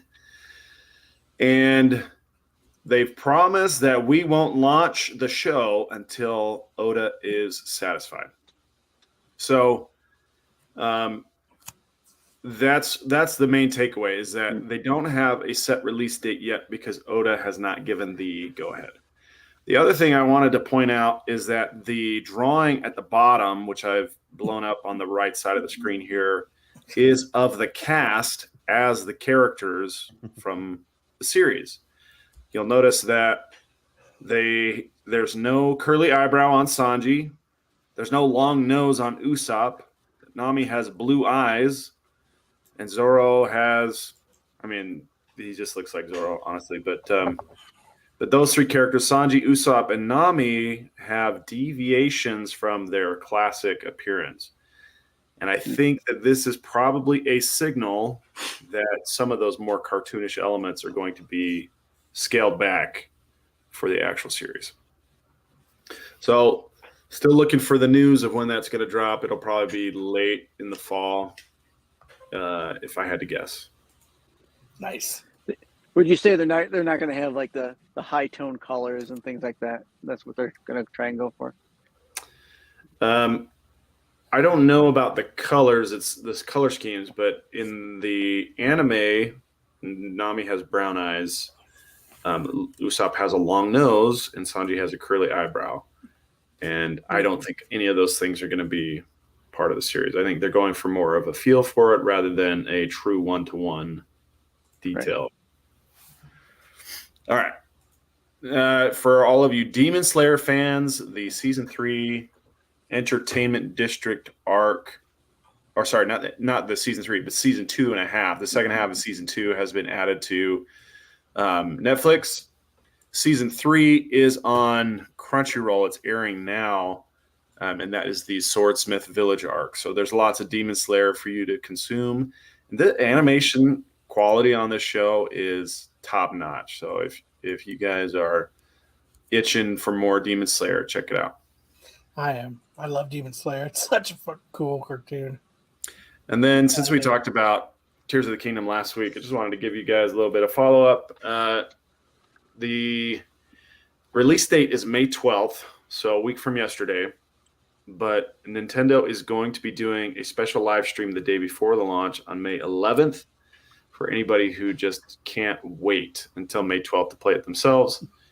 They're going to be doing kind of I don't know how long it's going to be. Probably at least 30 minutes of them just showing kind of the mechanics of the game, and probably not any of the storyline. If you are interested in learning some of the details of the story, there was an art book that was leaked back in February that's circulating in certain circles of the internet that does have a lot of story details that you can find out.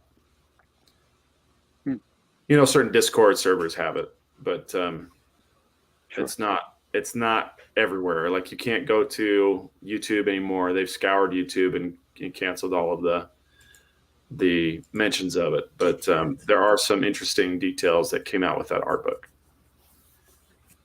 Nice. And then finally, moving into our WTF manga of the week, we have Onani Master Kurosawa, which translates to Kurosawa, the Master of Masturbation. Sweet. I thought that was Hartman. Master of his own domain. The synopsis here is that 14-year-old Kakeru Kurosawa is an antisocial junior high student who looks down on his classmates, but beneath his superiority complex is a hopeless young teenager who uses masturbation as a pastime. Doesn't most 14-year-olds do that? One day during class, Kurosawa witnesses the popular girls bullying timid Aya Kitahara. Although not one to be riled over such matters, he decides to deliver retribution with his own hands. He does. In a daring move, he steals the uniforms of the bullies and dispenses his white justice. That's awesome. Although satisfied with his exploits, Kurosawa's troubles are only just beginning. While going about his daily routine, he is suddenly confronted by Kitahara, who identifies him as the culprit behind the uniform incident and blackmails him into terrorizing other girls in the class the same way he dealt with her bullies. Left with little choice, Kurosawa agrees and thus begins a coming-of-age story that deals with bullying and people's ability to change.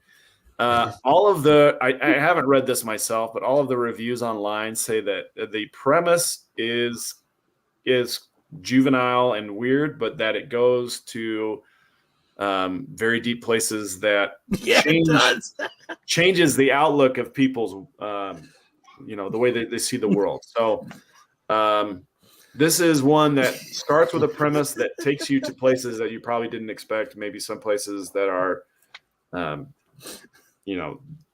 profound and emotional. So be careful. Be careful getting into this one. It might give you more than you bargained for. If you pick up the manga, it does the same thing as the shake weight. Might deliver some white justice on you. And then give you a Uber ride money home. Yeah, you really ought to laminate the pages before you get into it. You sold me on deep places. Cosmic One says groundbreaking. I have a lot of fun with this particular slide, finding the weird stuff to bring to you guys. I hope that you guys have as much fun as I do.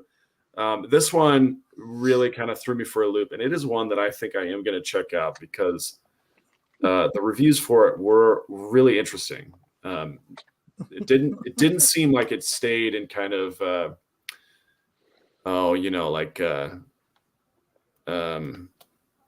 Porky's territory. Like it goes to other places. So that's when Sam's wife looks at his internet search history and she's like, "What the fuck is he into?" Yeah, for sure. Well, that's the name of this segment. So Sam makes all his sites at work. So anyway, that's it for big news in anime.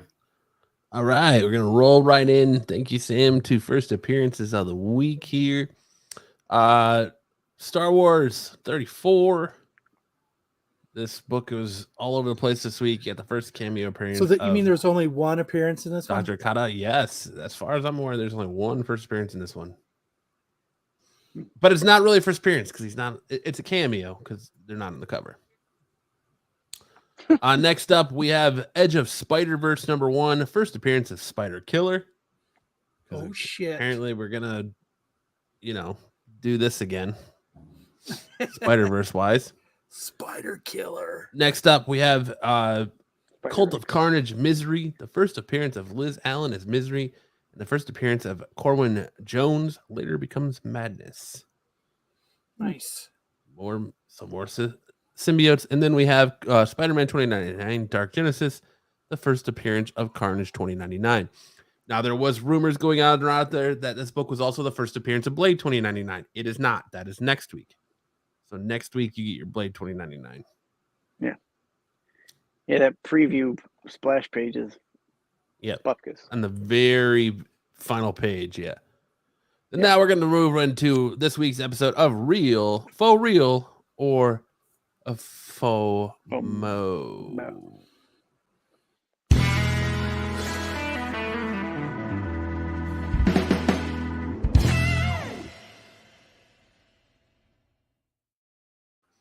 And this week I had to pick Spider-Man #8 with all the controversy that's going around surrounding this book and how it was just flying off store shelves. And the debate of, is this Spider-Boy's true first appearance, or was issue 7? And issue 7 was a cameo. Was issue 7 the first appearance? Is this the second? So I decided, nobody knows what makes a first appearance anymore. You ask some people and they say first appearance is first on cover and in the guts. I don't know about that one, but I decided to ask AI in the spirit of Hartman, and AI said that in American comic books and other stories with a long history, first appearances refer to the first issue to feature a fictional character. These issues are often highly valued by collectors due to their rarity and iconic status. So AI says first. Which AI? So when it's referred to, the first time it's referred to fictional characters. Yes. So, to me, if they're in more than one panel, it's a first appearance. Yeah. Thanks for nothing, AI. Right. Was that ChatGPT? You're looking at Silver May 4th, anywhere between 11. You have some around $9, between $9 and $20. This book was going for. This is the A cover. What's shocking about this book is that the B cover, the Spider-Man, the Liefeld homage variant that we talked about last week. Is anyone going to even buy this cover? Well, it turns out they did. Spider-Man, the Liefeld cover outselling the main cover with about an average sale of $20. With those busted up fingers. One at 25, but you're averaging about $20 for this Liefeld cover. I don't understand why. And then you get the hype train here. So as of the 5th, they're selling the main cover kind of came around and started selling for $17 to $19. Again, speculate responsibly. As a Spider-Boy, this you could be looking at, in my opinion, another Spider-Gwen situation with Spider-Boy. To me, though, the fact that this is in a a Bagley slot side story that's not in the main ASM title, I don't really know how far this character goes. I say spec responsibly. If you can get the first Spider-Boy, if you can get Spider-Man 7, even if it's an A cover, not the overpriced secret variant, it's worth saving and holding on to, because if Spider-Boy ever makes it in the main continuity, the main ASM title, or however Dan Slott connects all of this stuff, I think really is going to drive the future of this character and kind of throw in how spec worthy he's going to be later on. I don't really ever see this character making it to the big screen other than maybe a Spider-Verse movie. But right now, it's if you can get the main cover for 7 because 7 to me is his first appearance because he's in. He does have a cover and in the guts in more than just one panel, but this is definitely 8 is his second. That's I don't feel like this is this isn't a 181 situation. This is Right. fact that 7 is his first appearance. Dan Slott even says 8 is his second. So yeah, or in cartoons, Cosmic, but it's still worth grabbing to just save away to see what happens with this character. But don't go out there and listen to all these shows that are putting it on top 10 lists and trying to push the narrative on this character. It's he has the potential to be a Miles Morales or a Spider-Gwen, depending on how they fit him in. Because it's an interesting situation how this character has been there all the time. They say he's been here this whole time and done all this stuff, but they don't remember him.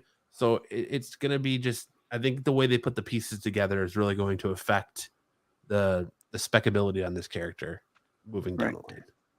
So I'm not buying this. I'm not buying this series. How does it run alongside of Amazing Spider-Man? Is it separate? It's separate. Yeah. It's not even in the main timeline. No, because the main timeline is focusing on some big event that's going to happen in issue, I think 25. Okay. There is a secret event. I'm going to let you know now. I don't know if it's FOC, but I know you can order it. There is a secret variant for the main Spider-Man title for whatever they're doing with this Mary Jane stuff. So whatever big event that's going to happen, whether it's going to be the death of Mary Jane, whatever it is, there is a secret variant.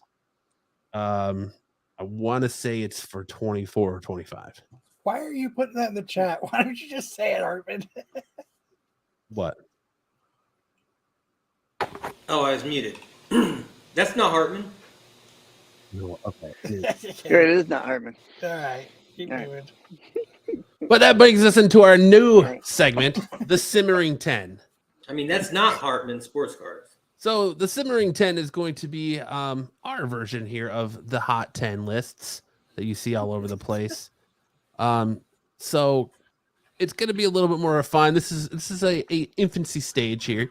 So our Simmering 10 this week, we're going to start off with Spider-Man Spider-Man 8 at number 10, because you can't really ignore this book and just the sheer ridiculousness that's going on, and the fact that it even caused a debate again about first and second appearances, what constitutes a first appearance versus a second.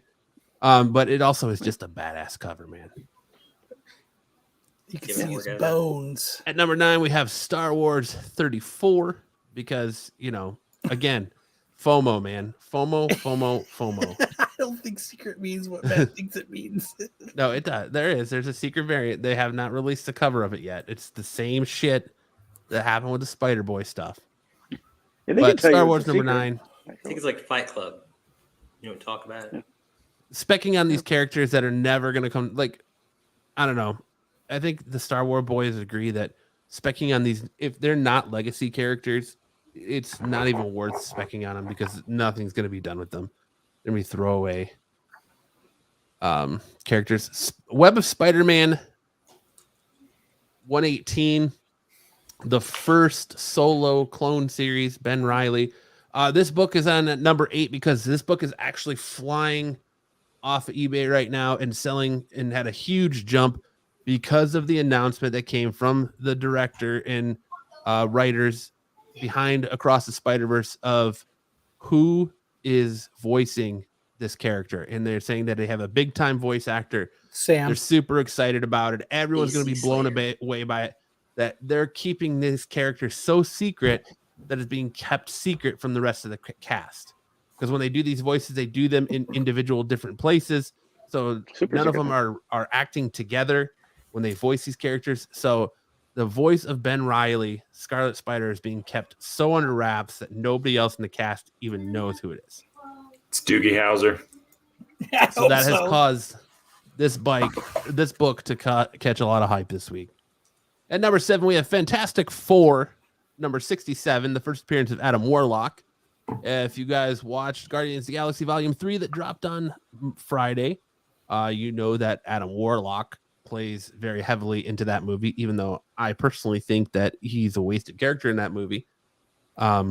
we do finally have Adam Warlock on the big screen in Guardians. That tease at the end of Guardian 2 finally pays off, which has caused the Fantastic Four number 67, his first appearance, to catch a little bit of a bump. It's still a pretty affordable book in Raw. You're looking at, 12,000 or 1,200 plus for your grades. 12,000, 1,200 plus for your CGC grades, depending on what you're looking for. But Raw, it's still a relatively affordable book. Number 6, we have The Thing 75. Just had the first Miss Marvel. There's actually rumors going around that she might make an appearance. Vendra might make an appearance at the end credits of the Marvels. So do that with what you may. I think that's a little far-fetched. I mean, I did buy that book this week, and I'm not pumping it or dumping it, but I'm just saying that she is Miss Marvel. She was one of the Miss Marvels, so it's not far-fetched to think that that rumor could have a little substance to it, but it has cost this book to jump a slight bit. It's like still a $12 book you can buy pretty relatively easily. Number 5, Fantastic 448, The Coming of Galactus. First appearance of Galactus and Silver Surfer. This makes the list as the rumors of Galactus and Silver Surfer being in Fantastic Four, the movie. So, but again, doesn't count as a first appearance because he's not on the cover, just in the guts. So I agree.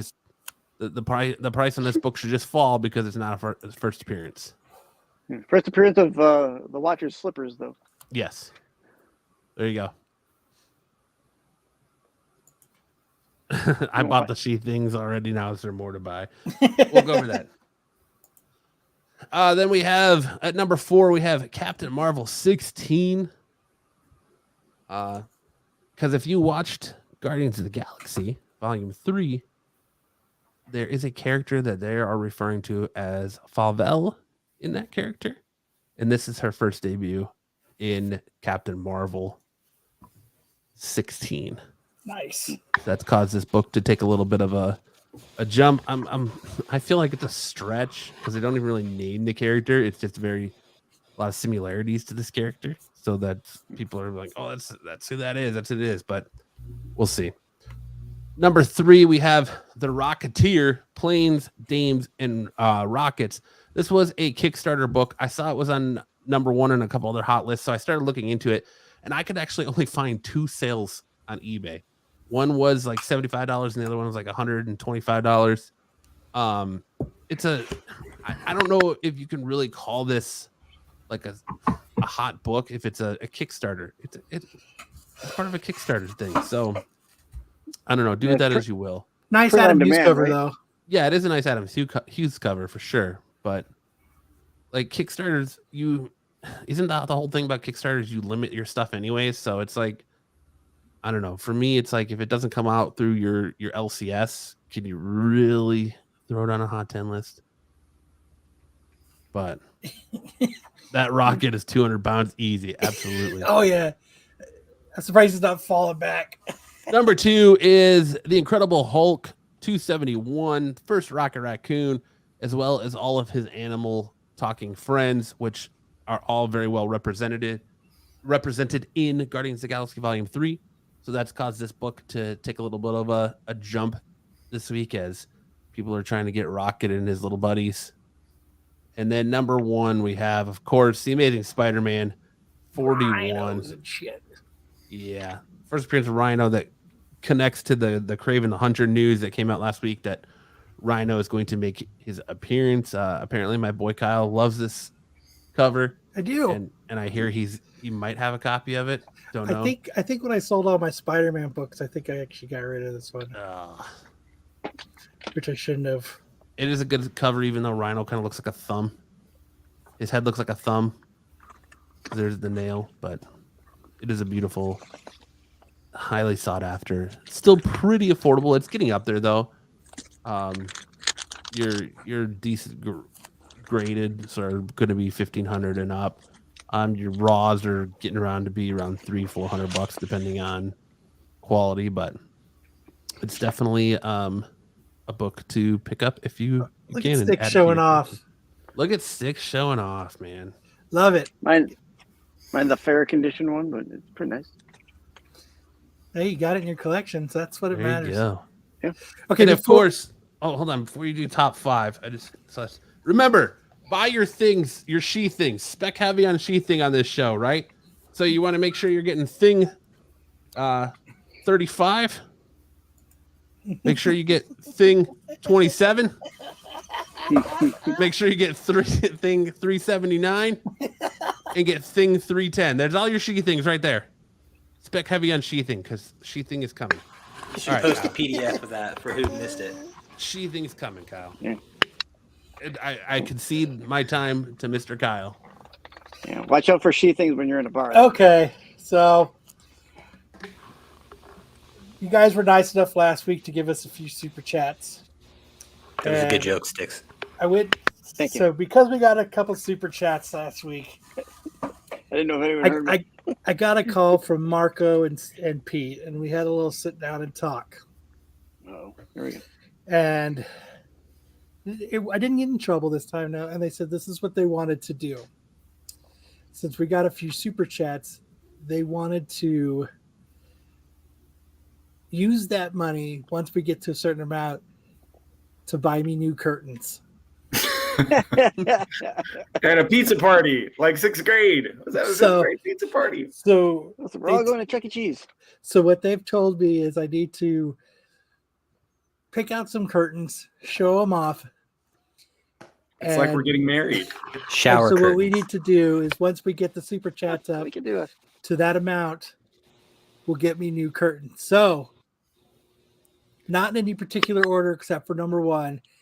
Here are the ones that Pete, Marco, and I agreed that one of these is Top what we 5 would like to curtains. see. So starting with our first one, we have Spider-Man curtains. Ooh, I like those. What background would not be complete than having Spider-Man curtains? Those are fire. They Everyone are needs fire. Ed says, AOA laughs. Ed says, finally. Tyson says, no new curtains. Brian says, you better not get rid of your curtains. They're classic. AOA says, Kyle is comic rich. You don't need help. So, all right. So I've got number 5. Number 4, I've got The Avengers. Avenger curtains. Those would be great behind me. So these would be cool. Those aren't on the. I would have made these actually like number 6, but these were part of the agreed upon ones. So and then at number 3, More Avengers. more Avengers, Classic Avengers. classic. At number 2, we have Batman. Oh, those need those. Batman. And then at number 1, we have Flash curtains. Oh, the flash curtains are tight. That's cool. Yeah. So I think you need curtains that have. What's his Yeah, name? okay. Bruce Campbell. Yeah, Oh, Bruce Campbell. I looked. I over didn't your see back. him. I did find some really cool dinosaur ones that I thought. I found some Sesame Street ones. Oh, we got a super chat already hitting. Oh, Brucifer. where that was For Sam and Kyle's engagement party. Everybody's favorite stepdad. They're gonna be registered. I did at not Target. see sheathing curtains. Hartman would have been all over those. Number 1 is the only one that works with your walls. Yes, I agree. Marco hates Batman. Get them. So look, shout out to Bruce for one step closer to new curtains. I do like the Flash ones. That's why I did put it at number 1. So, all right. So should you guys get into some Guardians of the Galaxy talk? And what we'll do is once we get up to it, I will put a poll up and we'll let everybody vote. So make sure to vote for the Flash. Yeah. So, all right. So I think only Matt and I went and saw Guardians. I really enjoyed it. So I'll start with the things that I didn't like as much about it. I feel like the Guardians have earned more intelligent treatment than just being they're all stupid, right? They always get kind of pegged as being a bunch of dummies. And it seems like they have to keep re-fighting that battle in each volume. So rehashing that territory was a little old for me. That said, I really did enjoy a lot of the development that happened in Volume 3 for Drax, for Nebula, for Mantis, and specifically Rocket. It was very heavy on Rocket. Like the whole thing was a Rocket story, primarily. I thought that the music that they chose a lot of times was really distracting, and didn't really fit with the scenes. Like they were going into battle and they'd be playing something that was not necessarily battle music or battle related. It'd be more like an 80s or 70s love ballad or something like that. And it just didn't, a lot of times it just didn't seem like it really fit the moment. And anytime, I don't know about you, Matt, but anytime I hear Drax like doing that really forced laugh, it's not funny to me. It signals to me something that they want. It's like a laugh track while they want it to be funny, but it's too forced, and so I don't enjoy it. But otherwise, I really enjoyed the movie. Adam Warlock, like I feel like they had to really dumb him down because his comic version is so overpowered. And so they made him really high powered, but they made him dumb, right? So I that's the one thing. It just seems like everybody in this show is really dumb. And I think this show, you're right. No, not our show. Guardians of the Galaxy. Seems like everybody in Guardians is really stupid. And that's the part that I think is a little unfair to the characters. I think they've earned more than just being treated as stupid. But I really enjoyed it. I thought it was really good. I am the opposite. It was good, but I found a lot of it to be very boring. And when I'm sitting there watching it, I was like, I've seen this before. Where have I seen this before? Where have I seen this plot before? Oh, that's right. It's almost the same exact plot as the Guardians of the Galaxy video game. The High Evolutionary, all of that. So I'm like, I've seen this. The rocket stuff was the most interesting stuff for me, but otherwise, like the stuff with Peter still swoon over Gamora now being with the Ravengers and not caring about him, and like that. I feel like that they're trying to recapture what Guardians 1 gave us, and it feels like that dynamic just isn't there. You felt more of a dynamic between Star-Lord and Nebula than you do Star-Lord and Gamora. And I feel really bad for everybody who spec'd heavily on that Gamora and Nebula books, because that's not the story you got. Right. And I felt like a lot, like I can see where you were going, where a lot of the characters were just dumbed down. Like it felt like Drax and Mantis were very dumbed down. I don't feel like I feel like Groot got a little bit more time to shine in this movie too, instead of just being in the background. But I like the different cast of characters. I thought the music was awesome. I thought the soundtrack on this movie was fucking awesome. Like I thought the songs hit hard. They were well placed. Like that was one of the things I walked into the theater really enjoying about this movie was the soundtrack. To the point where I went on. God. I am never gonna financially recover from this. I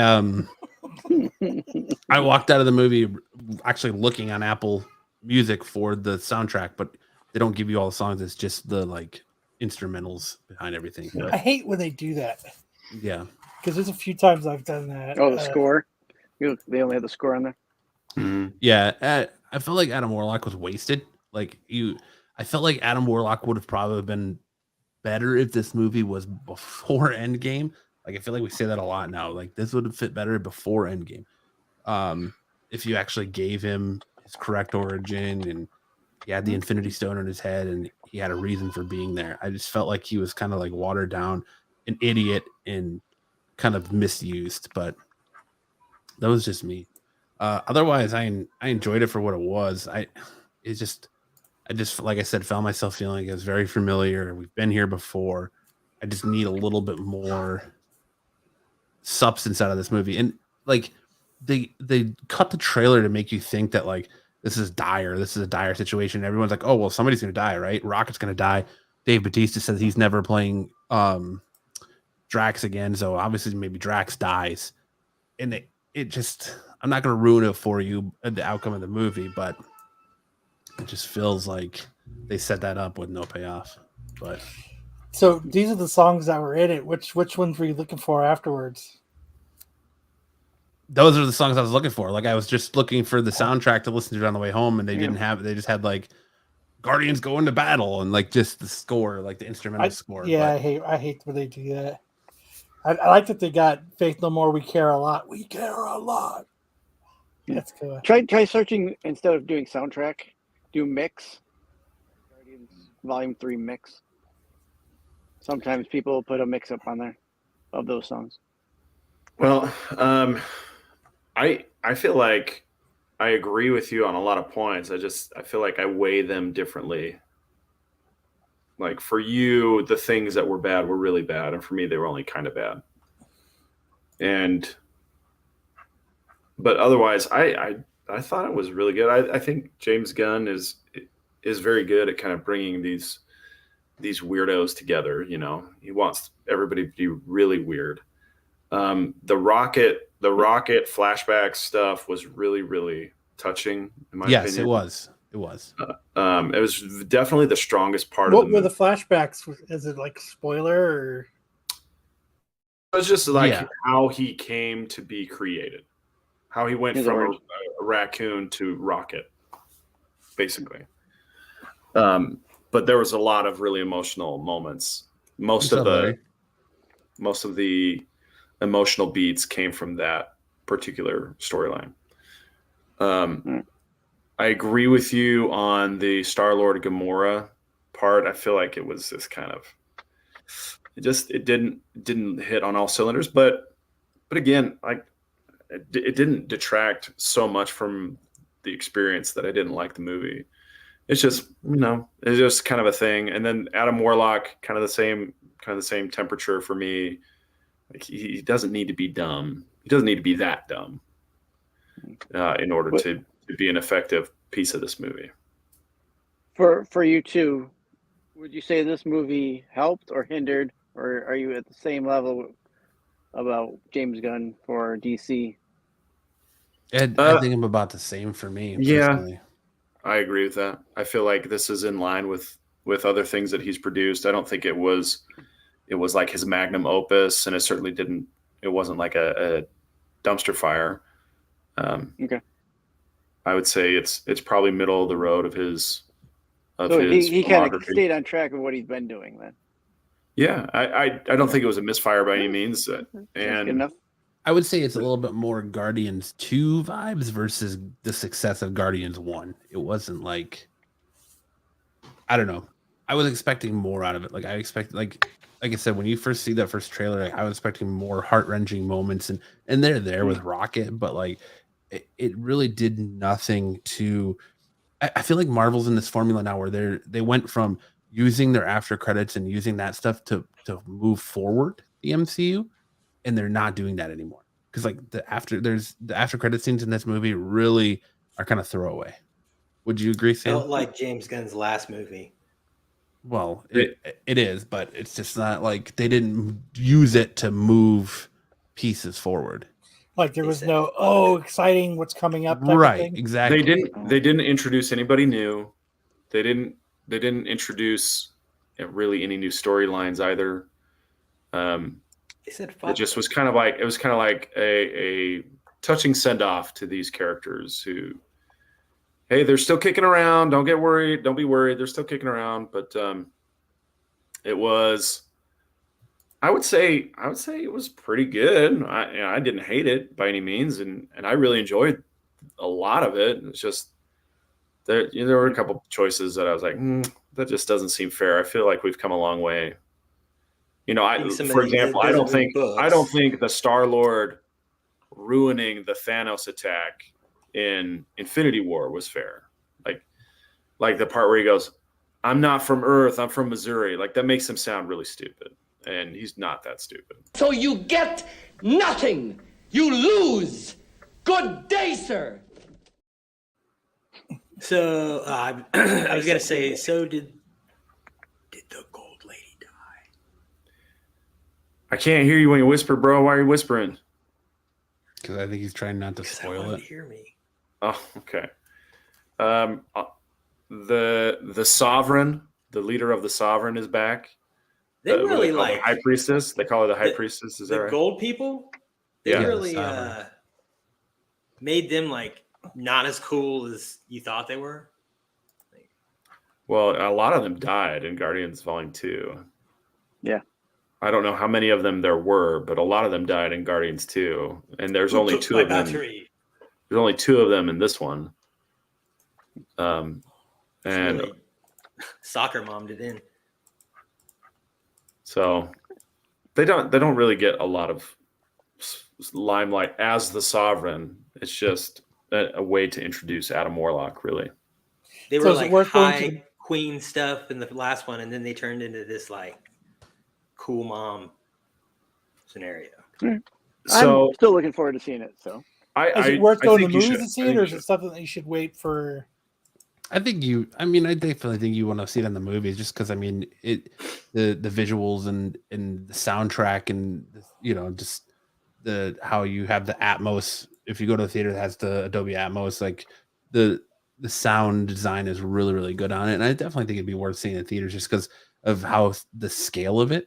But to me, it was like playing the video game. I felt like the story was just rehashed from that, but I didn't hate it. Like I'm definitely gonna go see it again. Like it's just. I was expecting, I think, a little bit more out of it than what we got. I thought it was beat for good. beat for the video game, or What's I that? thought it was good. Was It wasn't beat for beat, but like the underlying story with like the High Evolutionary and Adam Warlock and how they kind of fit into it, it was very, very similar. Gotcha. Yeah, I agree. I think you should go see it in theaters. Matt, you seem like you kind of had a more negative view than I did. I enjoyed it. I thought that the stakes would have been a little bit higher, but Yeah, it I was think fun. that's what got me too. Is like for the final movie and the way the trailer's cut, making you feel like this is going to be this whole thing is going to be a grim outcome for one of the Guardians, and it was just not going to let you down. like there was definitely a lot of dark parts to it, but I feel like they used those with Rocket, and everyone else had to kind of balance out the darkness with what was going on with Rocket. And the Rocket storyline was really emotional, I would say, and really kind of in like a pedo, like that was the part that made me cry, was the Rocket kind of finale. I didn't cry, but it like brought tears to my eye. But it's crying. everything Sobbing else, like a little everything else, kid. was kinda Sticks is like, fuck you, baby. That's crying. hey, touche. I'm not crying. You're crying. You're crying, but no, I thought it was good. No, you're right. Yeah, AOA, you're right. Thousands of children, but the children and the animals, I never once thought that they weren't going to make it, is what I'm saying. It was Rocket's movie. I didn't think that they weren't, like, when you're talking about kids, like A Quiet Place puts everybody's head on the chopping block, right, in the first few minutes of that movie, because they kill a kid, right? And then if that little kid can get killed, Was he annoying? Anybody can get killed. Was the kid annoying? Yeah, is that why they killed him? Well, he was loud, and in A Quiet Place, you have to be quiet, otherwise you're dead. And so It's not called A Quiet Place. If they got him. Quiet. And that was, that's what I mean by stakes. When you feel like someone could die, that's stakes. But if you don't feel like anybody's at risk, then that's what I'm talking about. Is I didn't feel like it was high stakes, because everybody who was on screen I was never at any time like, oh, a good guy is gonna die. I never felt that way. So if nothing dies, no stakes. Well, no, I mean, there was a moment where I was like, oh wow, I didn't see that coming, and then they pulled back from Your anime book did. Like it looked like one character was going to die, but then they ended up pulling back. Yes, Cosmic Rocket was the star of the show, but I feel like too, like I think what really did it for me is like this is our third adventure with these characters, and they really didn't do anything to make them grow or change. Like I feel like the jokes were very repetitive. Like there's a scene where the high evolutionary ship is taking off from this Earth-like planet, and they're Nebula is trying to get a hold of Drax and Mantis, and I'm like, oh, they're gonna show up right behind her, and it just felt like all this kind of stuff was very predictable. Like the jokes were very predictable, and then they set up instances where they tried to give the Guardians a better outcome. Like I kind of feel like Drax being the only one that could talk to those kids and knowing those kids' language and kind of how they did with him, that set him up for his redeeming ending. And then you get the stuff for I'm not going to spoil it for people, but then you kind of get the stuff for Star-Lord at the very end that set him up with his redeeming ending. And you know, everyone kind of got their just redemption at the end, you know, where Nebula decides that she's going to, Mantis does her thing and Nebula's going to stay and run nowhere. And it's just like all these characters got their redeeming ending, but I felt like it was all very predictable. All right, I want you to highlight Zaggy's comment here. The genocide. Yeah. So here's the thing, though, Zaggy. Yes, there's genocide, but genocide doesn't equal stakes, because stakes is about building tension. And if you know what's going to happen, or there's not any tension built before it actually does happen, then there's no stakes, right? The genocide happens, and there's almost zero effort to stop it. And then, you know, with the animals and the kids, I never thought that they wouldn't make it. So there's not that tension, right? So that's what I'm talking about with stakes, that you. I agree with you, AOA. You have to have the tension. I need steak sauce. I like steak. Anyway. All right, awesome. So we're seeing. I would give it a 3.5 out of 5. I'd agree with you. Yeah, I'm still going. So I would not, by no way means, tell you not to go see it. Like it's not like it's far beyond anything Marvel's put out lately. Like it's better than Doctor Strange. It's better than Thor: Love and Thunder. It's better than I can't think of what other Marvel movies came out. Better than Black Widow. Wakanda. I enjoyed it more than Wakanda Forever as well. Better than She-Thing or She-Hulk. AOA says 4.5 out of 5 monsters. Awesome. AOA sounds like me after walking out of Captain Marvel. Right? I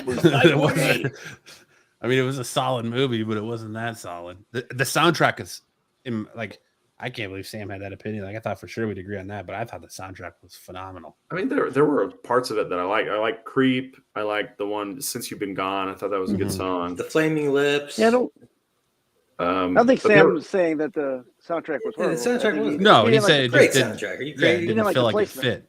Yeah. There was a moment where they're flying into battle and they're playing a song, and I was like, that's kind of a weird choice, I would say, for that particular moment.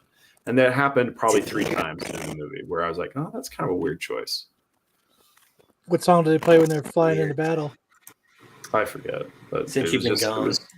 I Like Big Butts. It was. It was kind of like that. It was kind of like. It was just kind of like a love song almost. I think. Oh, baby. Well, great. That's awesome. Let's move on to Movie Wars. All right. This is such a bummer to me because I didn't change the things. What? What didn't you change? This is from last week, right? Yeah. I had Endgame. But I took this right before the show. It's stuck at 50-50 Dark Knight and Endgame. Well, one of them, it's an odd number, so one of them has to have the lead. maybe even by one vote, but one of them has the lead. Can you It get says down? 50-50. Yeah, but there's 105 votes. It looks like Endgame has more than Dark Knight. It doesn't tell you like who voted for which one, but it said 50-50. It just looks like the Endgame gray bar is maybe one or two I can see pixels it. Slightly. further. Slightly high. The Endgame probably got like 52. I don't know. I think Endgame won. Looks like a straight line. All right, we'll give it to right? I mean, Endgame. we can't- Endgame is the winner, which concludes superhero movies, which we're moving into, like I said last week, we're moving into Harrison Ford movies. So to kick this off, I'm doing Raiders of the Lost Ark versus Peligro Imminente. Clear and present danger. Yeah, I Imminent didn't realize danger. I picked that one. Peligro inminente. But I it's mean, it's Raiders, right? All the way, hands down. clear, but I'm doing clear and present danger. I would push Raiders. I do like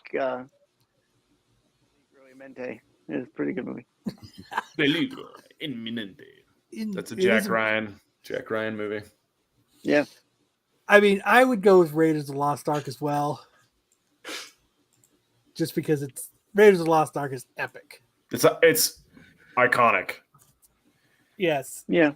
Clear and Present Danger is a great movie, but Raiders of the Lost Ark is like 2 orders of magnitude above it, in my opinion. I would be surprised if it got less than 90% of the vote here. Right. Raiders definitely gets like the culture push.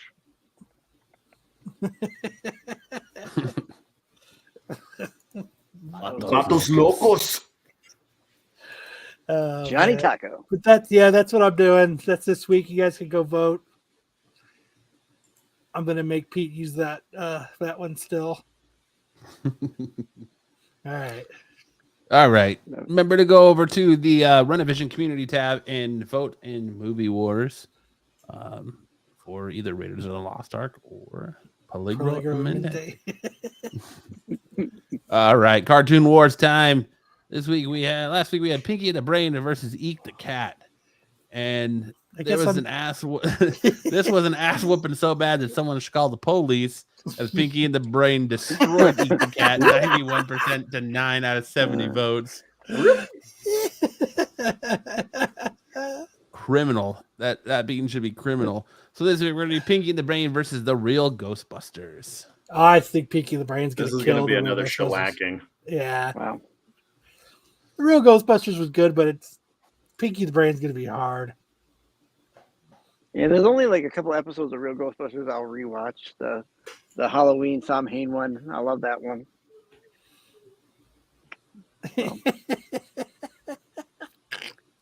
Pelican Brace. So there you go. Remember, again, while you're checking out all the other great content on the Red Division channel, make sure to hit that community tab and vote on Cartoon Wars and Movie Wars. And now we're going Los Ghostbusters Reales. So my hot chick of the week this week is Meg Riley. I'm sure you guys have all seen her TikToks and her Instagram reels. Nope. I don't think I have. No, this is an unknown for me, but she's Your drinking a algorithm- Miller Lite. Your so I don't algorithm's get to got you pinned. But she's cute. Oh, she's cute. She's got nice abs. So I figured they show up in everybody's feed, but I love watching she's kooky. She's goofy. Like she just likes to have fun. And yet she's even sponsored by Miller Lite. She's targeted at you, Kyle. So I just love her. I love watching. I think she does a lot of things where she finds like What's her talents? Comedic lines, and she does little things back and forth where she does comedy. Unicycle. She takes other people's comedy and then does like little. Oh, so she's like Carlos Mencia? Yeah, exactly. Plagiarist. Not a fan. Not a fan. But I just like I just think she's cute as hell. Fucking AOA Harlot of the Week. Like, time go for on titties after some cartoon She wars. A great steals. transition. Hey, She you know steals what? and Some shows things never skin. change, man. Real, Saturday morning cartoons. Then Yeah, you she go looks like straight she into would ask adolescence. if you don't have 2 helicopters, then don't talk to me. Pass. Nah, she's. I don't think like, she's like do you that. have your wallet? Never mind. I think she's a down to earth country girl. Which it's. I like watching. I follow her on Instagram. I like watching her I bet you do. stuff that she puts out. It's. Let's go check She it was out. shunned by the village. Maybe she does put out. I don't know. So that's who this week. Excommunicado. And it looks like our what the fuck story this week. We have a 10-year-old child were found working at a Louisville McDonald's until 2 a.m. Oh, jeez. Hey, you gotta find ways to cut corners and keep that profit up, especially with inflation and No the shifting, rising same cost price. of What's up with the McDonald's? the rising cost of paying people. You got to do something. Says They want to stay up all night and play video games. the revelation was part of an investigation into child labor laws violations in the Southeast. The agency also found 3 franchises that own more than 60 McDonald's locations in Kentucky, Indiana, Maryland, and Ohio. Employed over 305 children to work more than the legal permitted hours and perform tasks prohibited by law for young workers, the Labor Department said in a statement. Investigators from the department's wage and hour division found 2 10-year-old workers working at the restaurant among many violations of federal labor laws committed by 3 Kentucky McDonald's franchise operators. The release said investigators also determined 2 10-year-old children were employed but not paid and sometimes worked as late as 2 a.m. It's an internship. Damn, so they were not employed. Yeah, it's an internship. intern. They were employed. They just weren't paid. Ooh. How would you Like like it's a to late work at night McDonald's, gig. kids? That's like being intern. That's terrible. Now you know who's going through that, who's working that drive-through at 2 a.m. when you're trying to get your McNuggie on. But sir, we haven't been paid. You're gonna work and you're gonna like it. Fucking frosty We're machine. paying you. Clean in that ice cream life machine. experience. 20 till. There's no reason you can't make ice cream. Yeah, they're paid in shitty Happy Meal toys. I just found that funny that No pies. Bullshit. not only are they 10, but they're working to 2 a.m. and not getting paid to AOA says, so that's why Sam has so many kids. put them to work. Oh, man, get I paid. wish. My kids are lazy. My kids are freaking lazy, man. No, So they don't mow the lawn. They don't even mow the lawn. How am I going to get them to work? Cut the grass. they could stream video games. Now, does that have the labor laws too? Yeah, it Can you does. It stream actually video does. games? And Yes, it does. I know they that's will. like That's what truck they- drivers. Bring your lids to work. Bring your kid. That- I think. that's what Video it. That's really what it I ended know. up being. I know it is bring your kids to work, but I know, Buffy. That's what it ended up being. I just thought it was funny. Yeah, that's what they ended up concluding was it was like the manager's kids and And she don't builds Hey, character. still making them work till 2 a.m. Flip that In the burger. olden It days, builds people brought their kids to work and made them It's work. their fault. She was there until 2 a.m. Get those big chickens in the Works deep faster. fryer. If it was on a farm, it'd be no big deal. But because it's at a McDonald's, it's the end of the fucking world. Yeah. Well, you could say it's a family-owned business, I guess. Can I help you? Get some dodgeball up in this joint. Check out Sam's balls. All right, so we are in the throes of getting ready for Italy, and this week and all the month of May, we're playing on a big court. And my boy Mitch, he's the oldest guy in our league, and he was looking pretty hot on Tuesday night, Sexy. hitting people and catching balls left Oh, yeah. and right. Like that's what this is about. So he picks up this ball, throws it, gets the guy out, and at the same time catches the ball That's pretty solid. from the player off screen. Freaking incredible. Sam found So his as long roommate. as Mitch is there, I am confident that we'll at least win one game. Sam just puts these up to fake people out. Those aren't really the balls that they're catching. What? So- What are you talking about?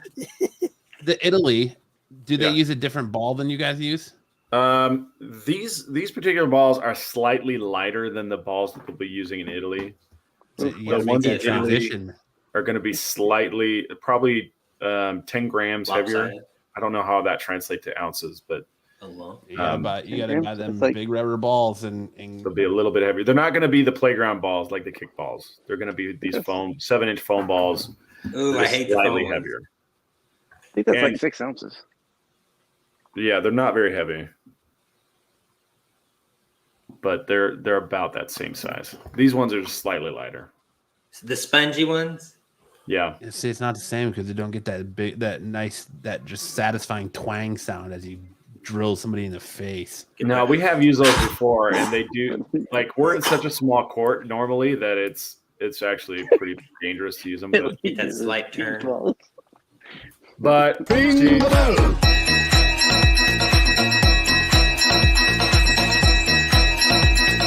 Ring the bell. We haven't Anyway, given out that's very it. many bells tonight. that's it for dodgeballs. Make sure you check out our Teespring store and yeah, buy some stuff. We got some new merch, new design, new Cerberus designs, Triple D, Triple Dog designs, and I think they're really cool. So check them out. Awesome. Good show, everybody. Thank you for everybody that came to hang out with us in the chat. Hey. Thank you for all your guys' hard work. We really appreciate it. We're one step closer to Kyle's new curtains. Nubia ain't gonna Whether let he you wants to or fucking not. replace those curtains. She actually bought some one time, and I told her no. They're I lose, I iconic. know. I much. did say they're iconic, but once I sat down with Pete and Marco, and they told me I had to. They There's told gotta you be your a change. background isn't good enough for this show, huh? Yeah.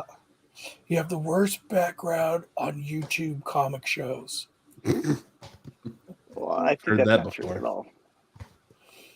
So, but thank you, everybody. We appreciate it. Make sure to catch the Star Wars show tomorrow. Make sure to catch make sure now you can go watch an that Oprah? short that Pete put out in the middle of our goddamn show. I didn't Thanks a lot. get that message, but okay. Thanks a lot, Pete.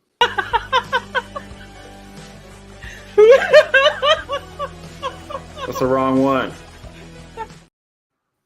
Pete isn't. Either you've got me confused with somebody else, or this is